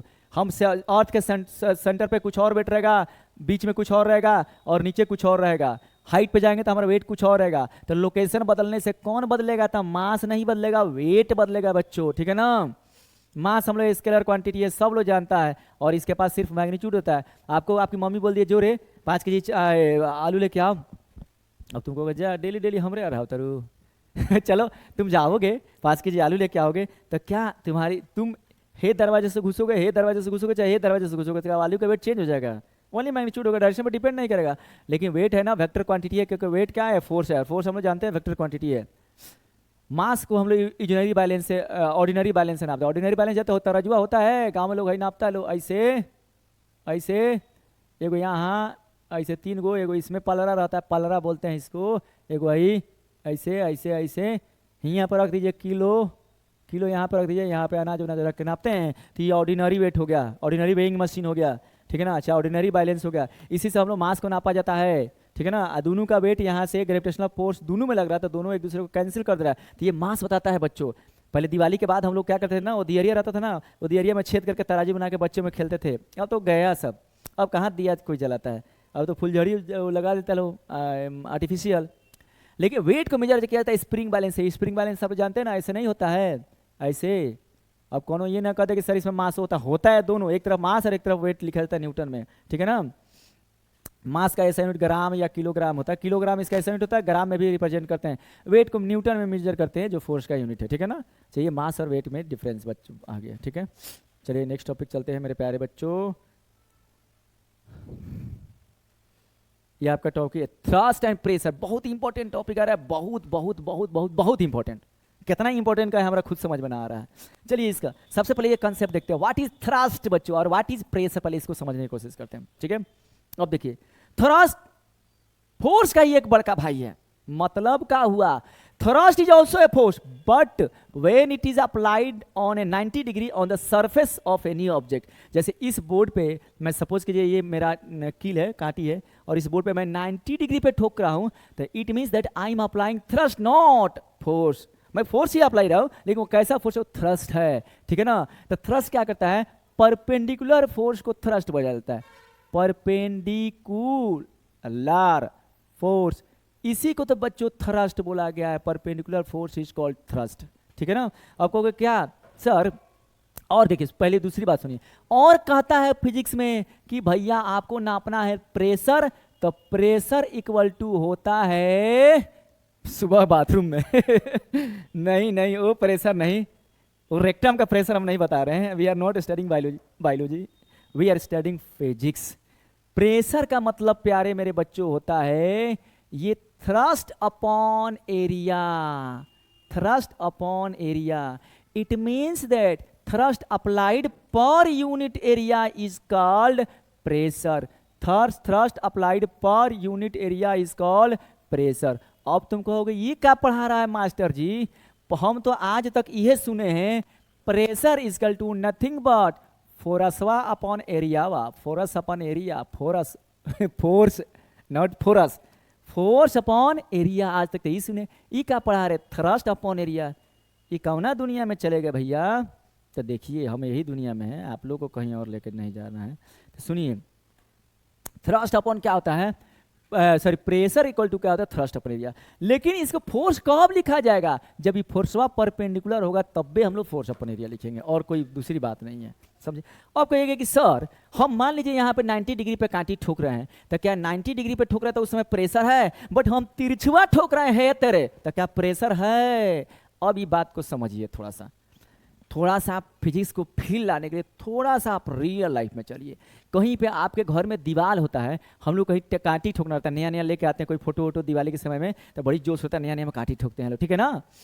चाहे नया नया रूम में अरे अगर सेट करते हैं तो एक जैसे दूसरे कांटी ठोकते हैं। तो ये तरह आपका ये दीवार है, ये समझिए कि ये है आपका बच्चों दीवार, यहाँ पे आप ठोक रहे हैं कांटी। तो ऐसे अगर 90 डिग्री पे कांटी ठोक रहे हैं तो कांटी तो अंदर चला जाएगा, लेकिन गारंटी नहीं है 90 डिग्री। अगर हम मान लो तिरछा ठोक रहे हैं, चाहे तिरछा हो गया, ऐसे कटिया को 90 डिग्री रखा मारे तो तिरछा हो गया कटिया, तो तिरछा हो गया, तो आप देखते हैं कि कुछ कटिया अंदर गया और कुछ जो है ना नीचे का प्लास्टरवा उखाड़ दिया। अब मम्मी से गालियाँ सुना दिया आपके, तो नीचे का ही प्लास्टर उखाड़ दिया। अब सुनिए हम लगा रहे हैं फोर्स किधर, इस एंगल पे, और हमारा फोर्स किधर बट गया, दो पार्ट में। हम लगा रहे फोर्स बच्चों इधर, अब फोर्स बट गया इधर और इधर। काहे ऐसे बट गया जी, हम काहे कह रहे हैं ऐसे बट गया, हम कहाँ कह रहे हैं यार बट गया, आप लगा रहे हो फोर्स इधर, ठीक है ना, कुछ एंगल पे, और फोर्स बट गया यहाँ पे। सपोज हम इसके साथ दीवार के साथ थीटा एंगल पे हम लगा रहे हैं, अब फोर्स दो भाग में बट गया। कैसे कह सकते हैं सर, हाउ कैसे कह सकते हैं, क्या पढ़ा रहे हैं, फोर्स दो भागों में बटता है, भाग गलती पढ़ा रहे, भागो चैनल से, ऐसे कहोगे। नहीं यार, थोड़ा सा बर्दाश्त करो, थोड़ा सा बर्दाश्त करो। फोर्स दो भागों में बटता है, कैसे पता दो भागों में बटता है, ये फोर्स के कारण से नीचवा का दवालवा प्लास्टरवा झड़ा, आ ई फोर्सवा के कारण से कटिया अंदर घुसा, तो एगो परपेंडिकुलर फोर्स होता है बच्चों, और एगो हो जाता है नीचे की तरफ जाता हुआ वर्टिकली डाउनवर्ड फोर्स। तो अब इस फोर्सवा को कहते हैं एफ कॉस थीटा, हैकर नाम है F sine theta. Work energy में आप लोग थीटा पढ़े हैं, नहीं तो पढ़ेंगे, अभी थोड़ा सा के लिए बर्दाश्त कीजिए। साइन और कॉस एक एंगल का वैल्यू है। तो देखिए फोर्स दो भाग में बट गया, इट मीन्स हम लगा रहे हैं तिरछा, लेकिन हमारा फोर्स कौ कंपोनेंट में बच जा रहा है बच्चों, दो कंपोनेंट में। कौन कौन, तो एगो है हमारा परपेंडिकुलर घुस रहा है, एगो नीचे जा रहा है, एगो घुस रहा है एगो जा रहा है, एगो घुस रहा है एगो जा रहा है। हम लगा रहे थे तिरछा, ठीक है। तो ये मत समझिए कि जहां जहां फोर्स लगाइएगा तिरछा वहां वहां थ्रस्ट ना होगा। हम तो हर जगह हैं, सर्वत्र हैं। थ्रस्ट कहता है कि नहीं, हमसे पीछा नहीं छोड़ा सकते हो, हम भारतीय टिपिकल मेहरारू हैं। मेहरारू समझते हैं ना आप लोग, बिहार से बाहर वाले लोगों माने बीबी हैं। हम जहां जाइएगा वहां आपका पूंछवा पकड़ते जाएंगे।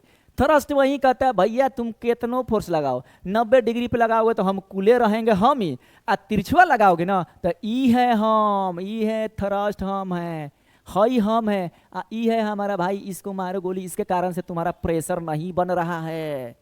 तो when the case is this, तब आपका प्रेशरवा हो जाएगा F sine theta upon area.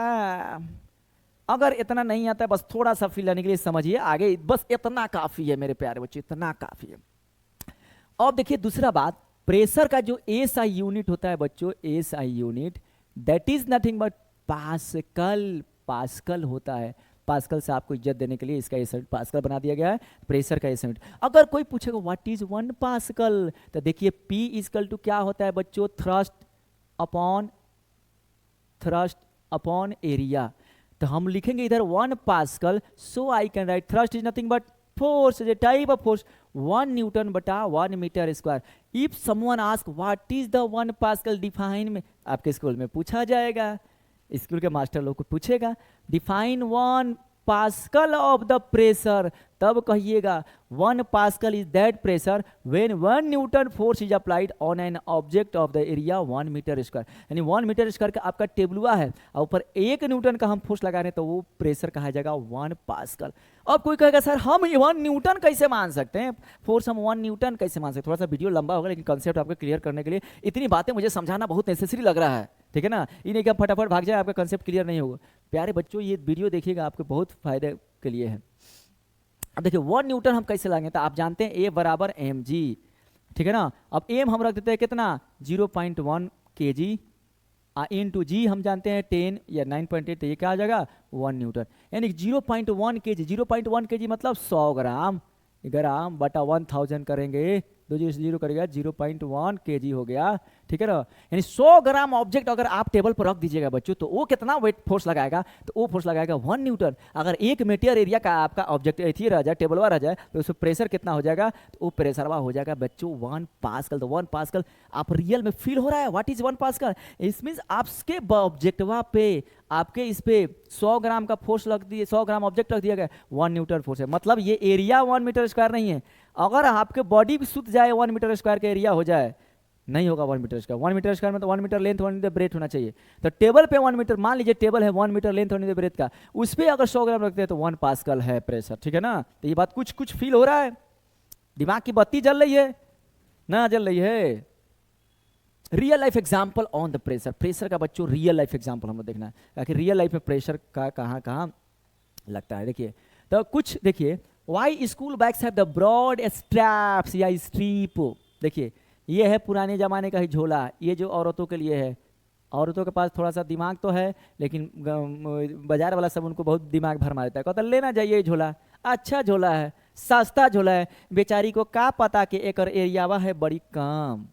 बच्चों हेकर एरिया जो है बहुत कम है, पतला है तो एरिया है कम। आई देखिए हाई बैग है मोटा, ये इसका एरिया है ज्यादा। आप लोग को दिखा रहे हैं मेरा बैग यहाँ पे,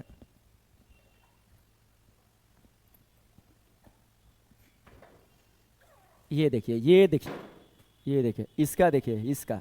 अब ऐसे पकड़ लेते हैं लोग, ऐसे कर लेते हैं। अब देखिए कितना आराम से लैपटॉप सैपटॉप इसमें थाम लीजिए, 5 kg आम खरीद के 2 किलो आलू खरीद के इसमें लाद लीजिए, आपको कम यहाँ पे लोड लगता है। क्यों, तब बच्चों यहाँ पे इसका एरिया जो है ना इसके कंपेयर में ज्यादा है, तो यहाँ लगाइएगा प्रेशर, तो फोर्स अपॉन एरिया। आपको सर आप फोर्स लग रहे हैं, कौन सा force, perpendicular. I am writing the perpendicular force, I am writing the perpendicular means thrust. तो यहाँ पे देखिए इसका एरिया है कम, तो इस पे प्रेशर लगेगा, बॉडिया पे प्रेशर लगाएगा ज्यादा। अब बॉडिया को ऐसे बॉडी पर रखेंगे, ऐसे कान्हा पर नहीं रखते थे पुराने का झोरवा, तो कान्हा पर रखेंगे तो कान्हा के एकदम लगेगा छेद देगा। हई आराम से लेकर जाएंगे कहीं, एकदम मचलते हुए जाएंगे, कोनो दिक्कत नहीं होगा, ठीक है ना।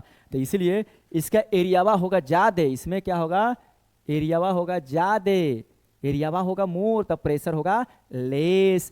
तो आप लिखिएगा कैसे, the school bags have broad strap because it area will be increased then the pressure will decreases। यही तो बात आपको लिख देना है। अगर एरिया इंक्रीज कर रहा है स्कूल बैग में, तो इस कारण उसका प्रेशर क्या होगा, डिक्रीज होगा।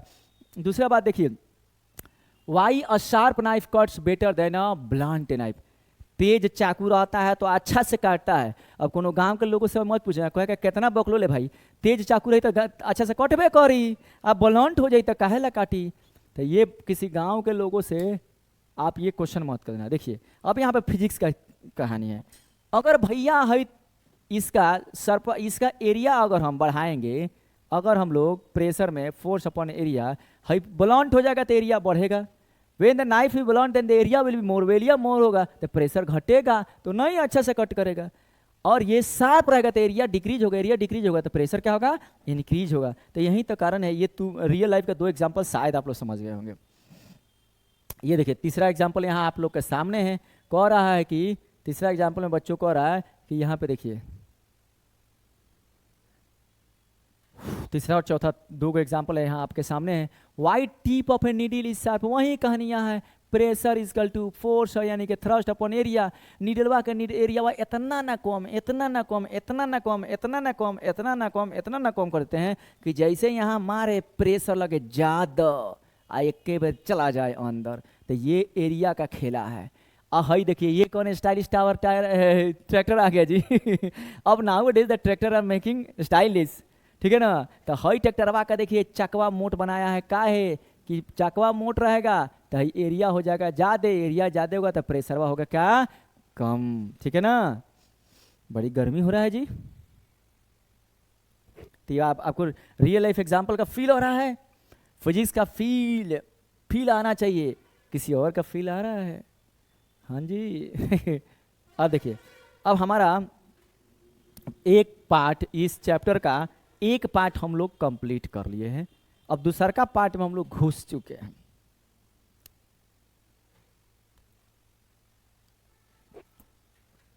दूसरा का पार्ट देखिए अब शुरू हो रहा है।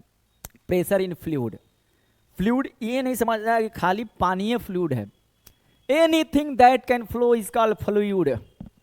फ्लूइड अंग्रेजी में बोले कैसे? फ्लूइड। आधा बात तो समझ में नहीं आता। We want Indian English. Sir give me a glass of water, एकदम क्लियर वर्ड होना चाहिए। चलिए खैर, अब फ्लूइड और लिक्विड और गैस दोनों हो सकता है। Exert pressure in all direction. ये बात समझिए मेरे प्यारे बच्चों, ये है पानी से भरा हुआ एक जार है, इसमें कोई ऑब्जेक्ट को आप रख देते हैं, इसमें ऑब्जेक्ट को रख दे रहे हैं, तो फ्लूइडवा जो है ना इधर से ऊपर से भी इसमें फोर्स लगा रहा है, इस प्रेशर लगा रहा है, नीचे से भी, इधर से भी, इधर से, और डायरेक्शन के इसको चाप रहा है, इसको चाप रहा है, ठीक है ना। और ये फोर्स किस पे डिपेंड करता है? डेप्थ पे बच्चों। अभी समझिए डेप्थ पे, तो ये सेम डेप्थ पर है तो एक दूसरे को कैंसिल कर लेता है, लेकिन यहाँ से जो लगा रहा है नीचे से ये ज़्यादा डेप्थ पे है, ये कम डेप्थ पर है। अगर ये लगाएगा 5 पास्कल का तो ये लगाएगा 15 पास्कल का, तो नीचवा का ज़्यादा हुआ। तो मिला जुला के फ्लूइड में एक ऐसा प्रेशर क्रिएट हो रहा है कि नीचवा से ज़्यादा हो ऊपरवा की तरफ। ये बात शायद आप लोग के भेजा में जा चुका होगा। An object is feel lighter when it is placed in the water. ये सब लोग जानता है, बिकॉज द अपवर्ड फोर्स, ये आगे हम लोग पढ़ा जाएगा खूब बढ़िया से। An object loses maximum weight. जब हम लोग किसी ऑब्जेक्ट को जब पानी में डालते हैं तो उसका वेट क्या होता है? डिक्रीज होता है। ये हम लोग पूरा डिटेल में अभी चला जाएगा पढ़ने, अभी इसके बारे में चिंता आप लोग को नहीं करना है। अब देखिए बायोन्सी को हमने अपनी सुविधा के लिए, बहुत इंपॉर्टेंट पार्ट यहाँ से पार्ट आपका इसका शुरू हो रहा है। बहुत इंपॉर्टेंट पार्ट बच्चों शुरू हो रहा है, बहुत इंपॉर्टेंट। जितना भी हम इंपॉर्टेंट कहें उतना भी कम है।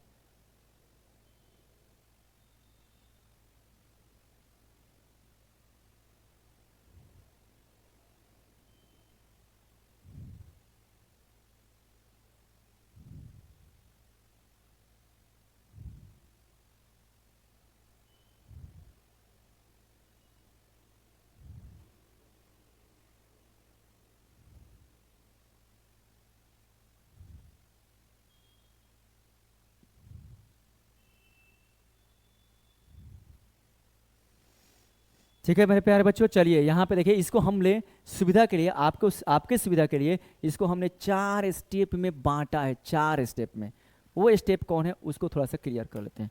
ये आपके सुविधा के लिए बच्चों हमने 4 स्टेप में बांटा है, ठीक है ना।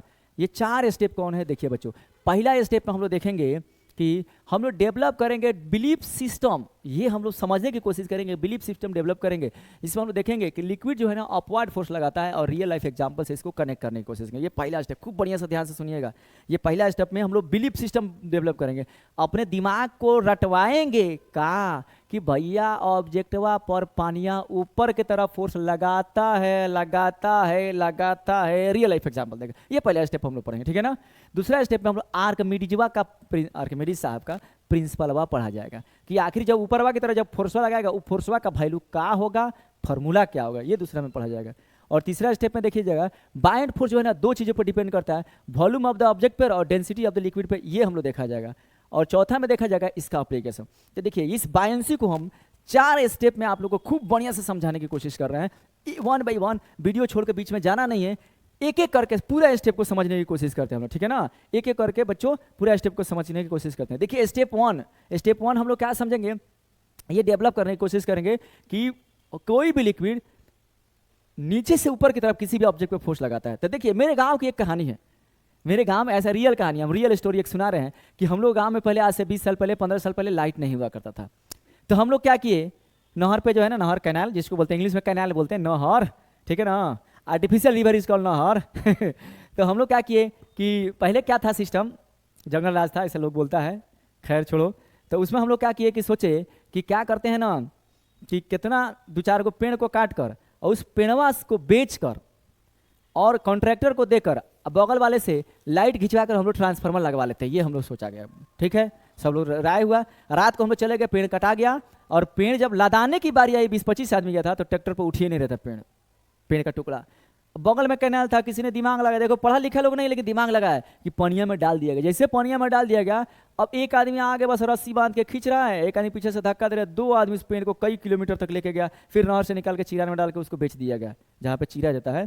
तो देखिए यानी कि इससे काहे ऊपर हल्का हो गया कि कोनो भी ऑब्जेक्ट पे पानी नीचे से ऊपर की फोर्स लगाता है। ऑब्जेक्ट का वेट किसके कारण से होता है, तो अर्थ के कारण से। जैसे ये हम लोग अर्थ के ऊपर रहते हैं बच्चों, तो यहाँ पे कोई पेड़ का टुकड़ा है, यहाँ पे कोई पेड़ का टुकड़ा है, ठीक है ना, तो अर्थ इसको किधर खींच रही है, अपने सेंटर की ओर mg से खींच रही है, इसी कारण से ये भारी है, इसी कारण से इसका वेट है। अब जैसे हम उठाएंगे, सपोज कीजिए कि ये कितना है, तो ये आपको 500 kg का है, 500 kg का है, तो 500 kg का है तो कितना का न्यूटन वेट हो जाएगा, ये 5000 न्यूटन का वेट हो जाएगा इसका, 5000, यानी कि हमको 5000 का वेट न्यूटन फोर्स लगाना पड़ेगा। कितना आदमी मिलकर, तो नहीं उठेगा ना। अब देखिए जैसे इसको बच्चों हम लोग पानी में डाल देंगे, पानी में जैसे इधर डाल देंगे, यहाँ पे नदी है, यहाँ पे पानी में डाल देंगे, तो ये पनिया खुद इस पे फोर्स लगाएगा 2-3 हजार 5,000 न्यूटन। अब पानी इस पे जब फोर्स लगा दिया, मान लीजिए 2000 न्यूटन, तो आपको कितना लगा है, 3000 न्यूटन लगाना है। पानी आपको नीचे सपोर्ट कर रहा है, जैसे ये बैग हम उठा रहे हैं, भारी लग रहा है, अब कोई नीचे से हमको सपोर्ट करने लगेगा, नीचे से सपोर्ट करने लगेगा क्योंकि अर्थ नीचे खींच रही है, और कोई आदमी हमको नीचे से ऊपर सपोर्ट करने लगेगा, तो बैग हल्का ना हो जाएगा। यानी कि पानी में कोई भी ऑब्जेक्ट बच्चों क्या होता है, वो हल्का फील करता है। क्या है हल्का फील करता है, क्योंकि उस पर पानी नीचे से ऊपर की तरफ फोर्स लगा रही है। देखिए पानी में तैर रहा है, क्यों, अर्थ इसको नीचे की तरफ खींच रही है, mg फोर्स है, पानी इसको ऊपर की तरफ टाने हुए, ऊपर की तरफ फोर्स लगाए हुए, इसीलिए क्या होता है ना, इसका वेट पानी में डिक्रीज हो जाता है बच्चों, इसका वेट पानी में डिक्रीज हो जाता है। तो ये जानिएगा रियल लाइफ एग्जांपल में कि कोनो भी लिक्विड किसी भी ऑब्जेक्ट पर ऊपर की तरफ फोर्स लगाता है। आप करके देखिएगा, नींबू उम्बू को रख के देखिएगा, बाहर रखिएगा तो भारी फील होगा, अब पानी में ले जाइएगा तो हल्का फील होगा। तो ये बात शायद आप लोग को क्लियर हुआ होगा। पहला स्टेप ये हम लोग का पहले स्टेप में है, ठीक है ना। तो देखिए कहता है कि every fluid exert an upward force on object immersed in the liquid that is called buoyant force. Buoyant force नाम क्या है, बॉयंट फोर्स। सभी ऑब्जेक्ट बच्चों क्या करता है ना, सभी ऑब्जेक्ट जो पानी में फुली या पार्शियली इमर्स करता है, उस ऑब्जेक्ट पर लिक्विड किधर फोर्स लगा रही है, तो अपवर्ड फोर्स लगा रही है। जौना का नाम क्या है, बायंट फोर्स नाम दिया गया, जौना का नाम है बायंट फोर्स। तो शायद ये आप लोग क्लियर होगा कि बायंट फोर्स जो है ना अपवर्ड फोर्स को कहते हैं। The buoyant force is acting on the object is upward and gravity is acting on the object is downward. ये सब लोग जानता है।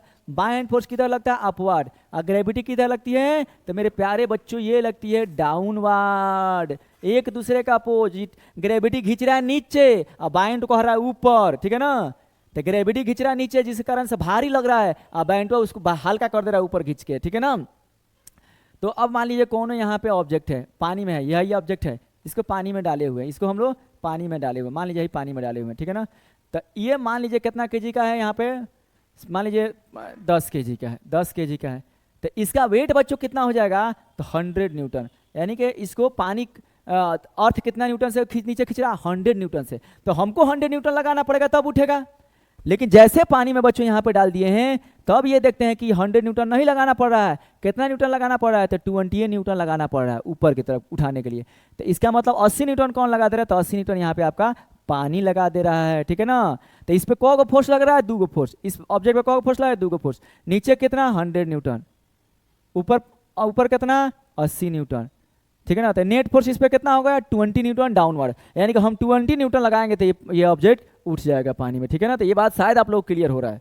यानी कि पानी जो है ना ऑब्जेक्टवा को हल्का करता है, काहे, ऊपरवा की तरफ फोर्सवा लगा के हल्का करता है, ठीक है प्यारे बच्चों।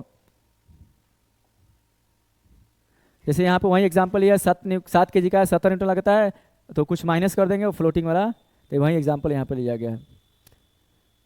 अब देखिए नेक्स्ट, देखिए अब नेक्स्ट स्टेप शुरू होता है। यानी पहला स्टेप हमारे प्यारे बच्चों क्या हम लोग पढ़े हैं, पहले क्या अभी बिलीफ सिस्टम हम लोग क्रिएट किए हैं, अपना हाइपोथैलेमस को हम लोग रटवाए हैं कि कोनो भी ऑब्जेक्टिवा को पानी में जब डालिएगा तो पानी या कोई भी लिक्विड किधर फोर्स लगाता है, एक ऊपर फोर्स लगाता है। ऊपर वाला फोर्स को क्या बोलते हैं, बायएंड फोर्स। ग्रेविटी किधर फोर्स लगा रहा है, नीचे फोर्स लगाता है, तो ग्रेविटी के कारण से भारी हो रहा है और बायएंड फोर्स के कारण से हल्का हो रहा है। तो ये बात हम लोग पहला स्टेप में क्लियर किए हैं। और जॉन फोर्सवा ऊपर लग रहा है बच्चों, इस ऑब्जेक्ट में पानी में जॉन फोर्सवा ऊपर लग रहा है, एकरवा नाम दिया गया है बायंट फोर्स या अपथरस्ट फोर्स या अपवार्ड फोर्स। ये कुछ कुछ नाम हैं। तो शायद ये बात आप लोग को क्लियर हो सकता है कि कोनो भी ऑब्जेक्ट को पानी में पार्शियली या फुल्ली डालने पर पनिया उस ऑब्जेक्टवा पर एक ऊपर की तरफ फोर्स लगाता है, वही फोर्सवा के नाम है बायंट, अपथरस्ट, अपवार्ड फोर्स। और उसी फोर्स के कारण से ऑब्जेक्ट जो है ना पानी में हल्का फील होता है, ठीक है ना। तो ये पहला स्टेप में आप बात शायद क्लियर हो गया होगा, नहीं क्लियर हुआ रिवाइंड करके फिर से देखिए। स्टेप 2 देखिए, स्टेप 2 में हम लोग को क्या पढ़ना है कि बायंट फोर्स का फॉर्मूला और आर्किमिडीज का प्रिंसिपल। थोड़ा सा ध्यान दीजिएगा तो ये भी समझ में आएगा। आर्किमिडीज क्या साहब क्या कहते हैं, आर्किमिडीज साहब क्या कहते हैं, कहते हैं कि any object immerse in water partially, और आर्किमिडीज का प्रिंसिपल क्या कहते हैं कि एनी ऑब्जेक्ट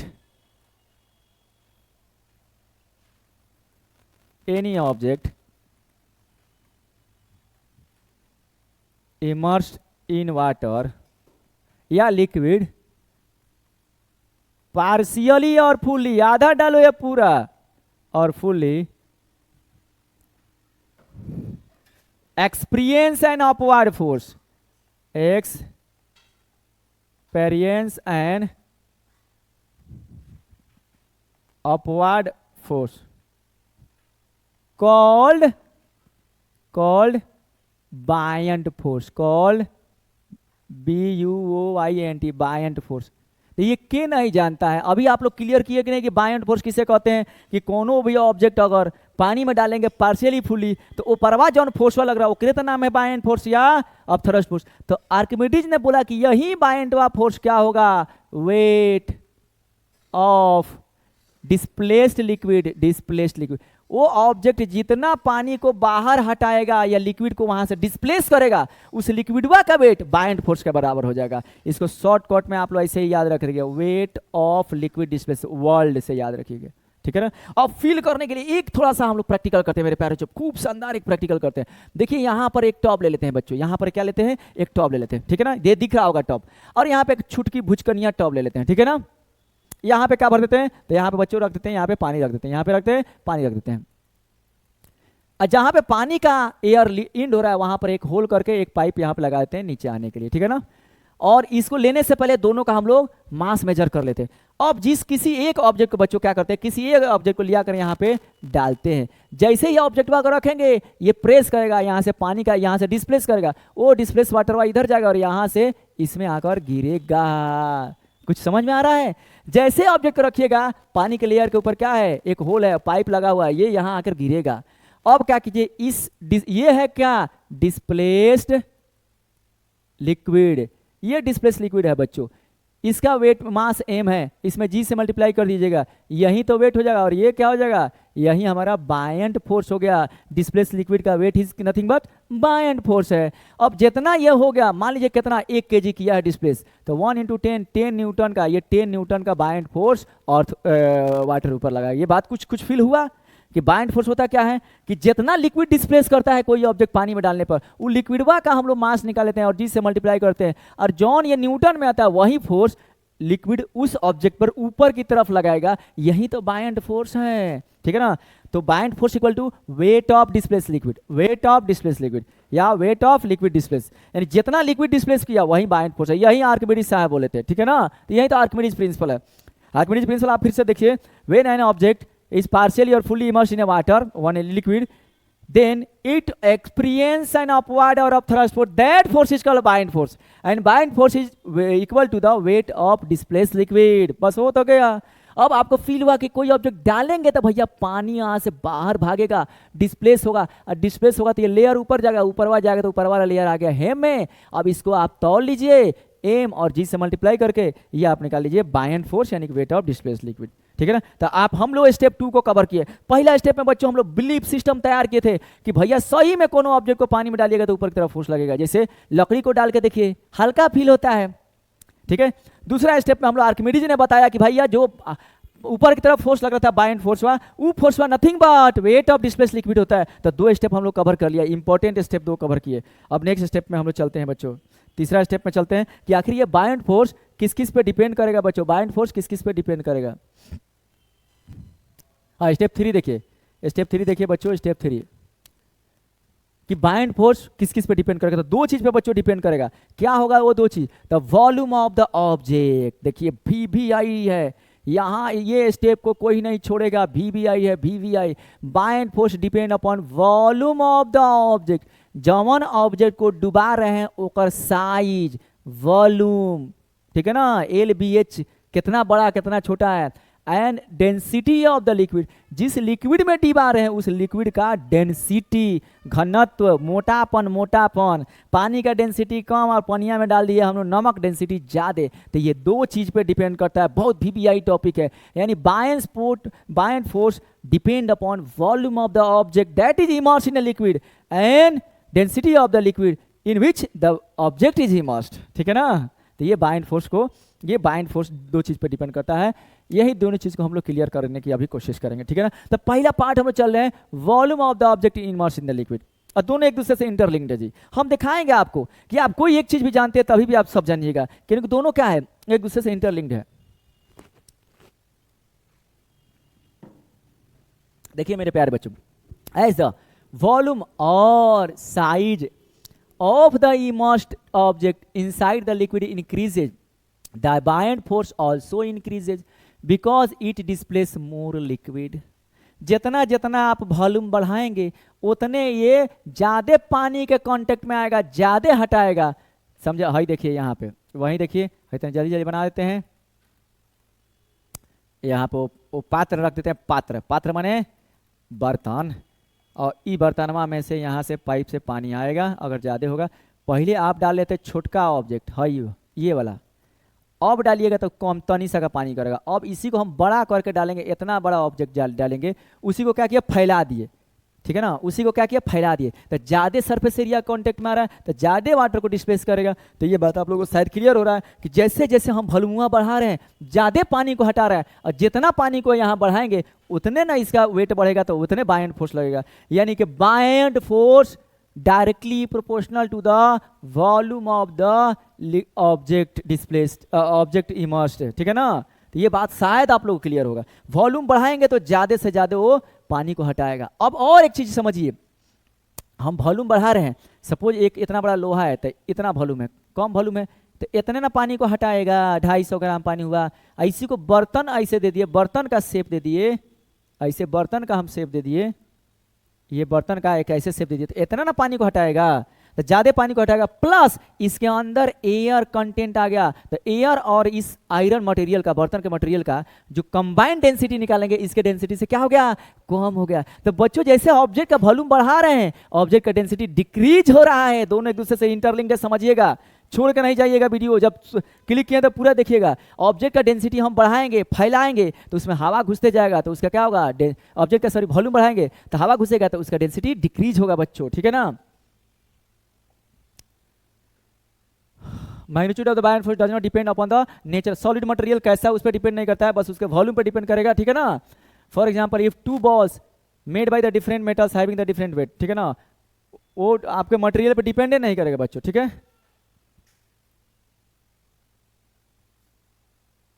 चलिए डेंसिटी वाला है। अब देखिए बायंट फोर्स डेंसिटी पे भी डिपेंड करेगा, ऐसे जैसे देखिए as the density of the liquid increases then its buoyant force also increases. For example, sea water has a higher density than the fresh water. Density of liquid का जैसे degree increase कीजिएगा, buoyant नीचे का गाढ़ापन ज्यादा होगा तो ज्यादा force लगाएगा। ठीक है ना।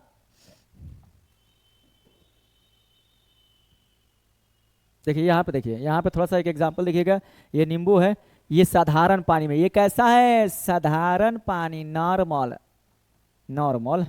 मानी कैसा है, तो नॉर्मल वाटर है, ये है नॉर्मल वाटर है। नॉर्मल वाटर में नींबू डाले, नींबू आ गया डुबुक, नींबू आ गया डूब, ठीक है ना। इसी वाटर में आइस डालकर, इसी वाटर में सॉल्ट डालकर डाले, सॉरी ये है क्या, ये है नॉर्मल वाटर, ये है बाबू नॉर्मल वाटर, ये है नॉर्मल वाटर। इसका डेंसिटी इससे कम है, ठीक है ना। ये हम लोग सॉल्टी वाटर, ये है सॉल्टी वाटर। तो देख रहे हैं सॉल्ट में सॉल्ट जैसे डाल रहे हैं तो ये नींबू को ऊपर तैर आ रहा है, और नॉर्मल वाटर है तो नींबू डूब जा रहा है। क्या है, क्योंकि नॉर्मल वाटर का डेंसिटी नींबू की डेंसिटी से क्या हो जा रहा है, कम हो जा रहा है। तो डेंसिटी मैंने ऊपर वाला भारी हो जा रहा है, नींबू भारी हो जा रहा है, तो क्या रहा है, डूब जा रहा है। और यहाँ पे देखिए, यहाँ पे जो हम लोग सॉल्टी वाटर डाले, सॉल्टी वाटर का डेंसिटी नींबू की डेंसिटी से ज्यादा हो जाएगा, तो नींबू को नहीं डूबने देगा, ऊपर वाला ढकले रहेगा। तो ये यहाँ पे डेंसिटी पे डिपेंड है, जिसका डेंसिटी ज्यादा होगा, नीचे का डेंसिटी ज्यादा तो ऊपर वाला तैरेगा, ऊपर का डेंसिटी ज्यादा तो डूब जाएगा, ठीक है ना। तो ये बात भी आप लोग जानिएगा बच्चों। अब step 4 application of the bind force. देखिए आर्किमिडीज प्रिंसिपल जो है ना, ये शिप को और सबमरीन को डिजाइन करने में लगता है, और लैक्टोमीटर जो है ना, जो मिल्क का प्योरिटी मापते हैं, और हाइड्रोमीटर होता है ना, लिक्विड का डेंसिटी मापते हैं, उसमें ये लगता है। आर्किमिडीज प्रिंसिपल जो है ना, ये relative density of the liquid को भी डिजाइन करने में लगता है। अब देखिए अब टॉपिक है था व्हाई द ऑब्जेक्ट फ्लोट और सिंक। ये बहुत बढ़िया इस टॉपिक है। आपको आप इतना चीज़ पढ़ लिए, बाइंड फोर्स पढ़ लिए, बाइंड फोर्स कैसे लगता है, किस पे डिपेंड करता है, चारों स्टेप बढ़िया से पढ़ लिए हैं। पहले में हम लोग बिलीफ सिस्टम तैयार किया, दूसरा फॉर्मूला पढ़े, दूसरा वॉल्यूम, तीसरा वॉल्यूम पढ़े, अब उसका एप्लीकेशन पढ़े। अब आपको लगता होगा कि भैया कोई ऑब्जेक्ट आखिर क्यों डूबेगा, क्यों तैरेगा, ठीक है ना। तो देखिए पहला हम लोग क्लियर करते हैं व्हाई द ऑब्जेक्ट। पहला केस हम लोग देखते हैं, पहला केस में देखिए, if buoyant force is less than that of the weight of the object, यानी कि अगर यहाँ पे हार्ट ना रहे,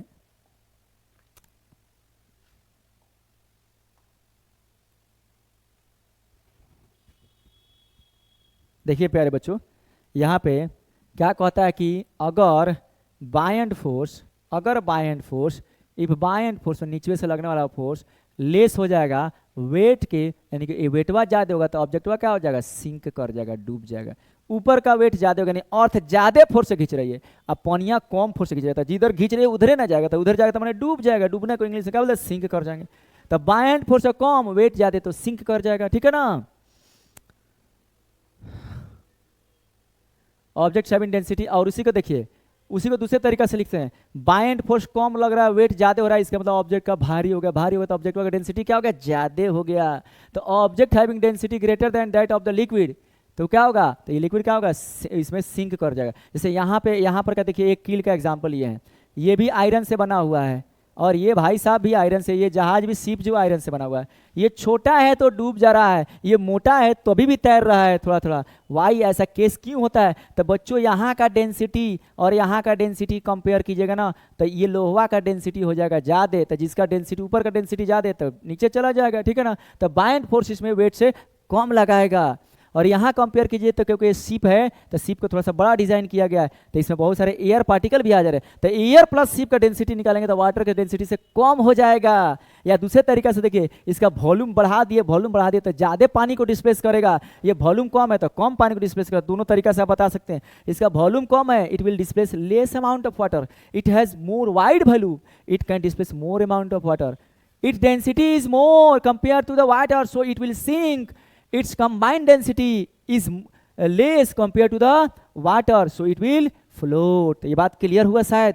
इसका डेंसिटी ज़्यादा डूबेगा, इसका डेंसिटी कम। कहोगे कि सर ये भी लोहा से बना है, क्यों डेंसिटी कम होगा, क्योंकि ऐसे इसका डिजाइन किया गया कि बीच में एयर पार्टिकल आ जा रहा है ना, तो इस पूरे रूम का डेंसिटी मतलब पूरे रूम के अंदर का एयर प्लस दीवार वगैरह पूरा, तो इसका डेंसिटी बच्चों कम हो जा रहा है इसके कंपेयर में, तो ये तैर रहा है, ये डूब जा रहा है, ठीक है ना। तो ये बात शायद आप लोग क्लियर हुआ।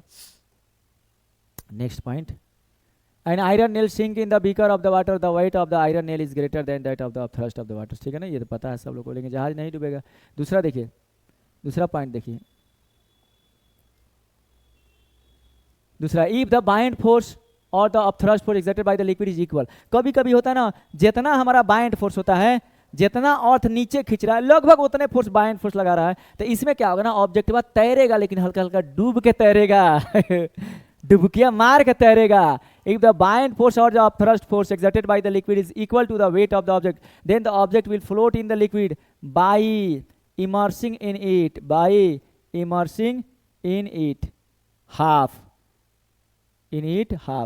half इसमें डूब डूब के पड़ेगा। जैसे यहाँ पे देखिए, जितना इस अर्थ नीचे खींच रही है mg, उतने बाइंड फोर्स लगा रहा है ऊपर, लगभग दोनों बराबर है, तो हल्का डूबेगा। देखिए जब चलता है शिप तो हल्का पानी के अंदर भी उस शिप का पार्ट रहता है और ऊपर रहता है, लेकिन तैरता है, ठीक है ना। या उसको दूसरे तरीका से भी लिख सकते हैं, इसका डेंसिटी और इसका डेंसिटी लगभग बराबर हो गया है, यानी कि आपका ये शिप का डेंसिटी कम है, थोड़ा सा, लगभग बराबर है, थोड़ा सा कम है, तो इसका डेंसिटी ज़्यादा है तभी इसको तैरा रहा है। इसका डेंसिटी जो है ना, इस पत्ते का डेंसिटी इस पानी के डेंसिटी से बहुत कम है, लेकिन ये ज्यादा पानी को डिस्प्लेस कर रहा है, तो ये आराम से तैर रहा है। ये हल्का डूब के तैर रहा है, ये आराम से तैर रहा है। If the bind force out of thrust force exerted by liquid is more than the, देखिए अब तीनों केस समझिए। पहला केस में अगर बाइंड फोर्स क्या हुआ, कम हुआ, तो ऑब्जेक्ट डूब जाएगा। अगर बाइंड फोर्स कम हुआ, ये ज़्यादा हुआ, तो ऑब्जेक्ट डूबेगा। दोनों बराबर हुआ, तैरेगा आधा आधा डूबकर। अगर बाइंड फोर्स ज़्यादा हो गया वेट से, तो एकदम आराम से तैरेगा, ऊपर कूद कूद के तैरेगा, जैसे ये का तैर रहा है। तो तीन केस याद रखिएगा। तीन केस क्या था कि अगर बाइंड फोर्स, बच्चों बाइंड फोर्स ज़्यादा, बाइंड फोर्स कम, डूबेगा। वेट से बाइंड फोर्स कम, डूबेगा। दोनों बराबर, तैरेगा आधा आधा इमर्स करके। बाइंड फोर्स वह ज़्यादा होगा तो ये नहीं ना कि हवा में चलाएगा पानी को छोड़ तैरेगा, आराम से तैरेगा, ऊपरे ऊपरे तैरेगा, छलछलाते तैरेगा, ठीक है ना। अब देखिए ये डेंसिटी आप लोग जानते हैं। डेंसिटी क्या होता है बच्चों, the density of substance is defined as the mass of the substance per unit, mass per unit volume को हम लोग क्या बोलते हैं, डेंसिटी बोलते हैं। तो डेंसिटी कहीं भी निकालना है तो मास ऑफ द सब्सटेंस निकाल देना है और वॉल्यूम ऑफ द सब्सटेंस निकाल देना, हो गया। यही तो डेंसिटी होता है, mass of the substance and volume of the substance, ये होता है मेरे प्यारे बच्चों डेंसिटी होता है। तो डेंसिटी क्या होता है, मास अपन वॉल्यूम, यानी कि डेंसिटी को रो से डिनोट करते, रो बराबर एम अपॉन भी, मास अपॉन वॉल्यूम, ठीक है ना। तो केजी पर मीटर क्यूब होता है, इसलिए केजी पर मीटर क्यूब। ये हो गया हमारा कितना, ये हो गया प्यारे बच्चों कितना, तो ये हो गया हमारा केजी, ये हो गया केजी, ये हो गया पर मीटर क्यूब, ये होता है डेंसिटी, ठीक है। अब देखिए स्केलर वही केजी पर मीटर क्यूब। जब रिलेटिव डेंसिटी की कोई बात करें तो density of the substance, density of the water, density of object, जिसकी रिलेटिव डेंसिटी निकालना है उस ऑब्जेक्ट का डेंसिटी ऊपर ले लेते हैं और वाटर का डेंसिटी नीचे ले लेते हैं, तो ये ठीक है ना। इसको रिलेटिव डेंसिटी बोलते हैं। इसका कोई यूनिट नहीं, क्योंकि कोई भी रेशियो निकालेगा तो कोई यूनिट नहीं, यही तो डेंसिटी है आपका। डेंसिटी भी खत्म, शायद खत्म हो गया आपका चैप्टर। चलिए बच्चों, तो आपको अगर अच्छा लगा हो तो please share it, subscribe it, support it. बहुत मेहनत लगता है, और ऐसा छोटा यूट्यूबर मत समझ के छोड़ देना, कौन देखेगा, बड़ा क्या देखा जाएगा। टॉपिक देखो पहले, क्वालिटी देखो, ये नहीं कि छोटा बड़ा मत देखो।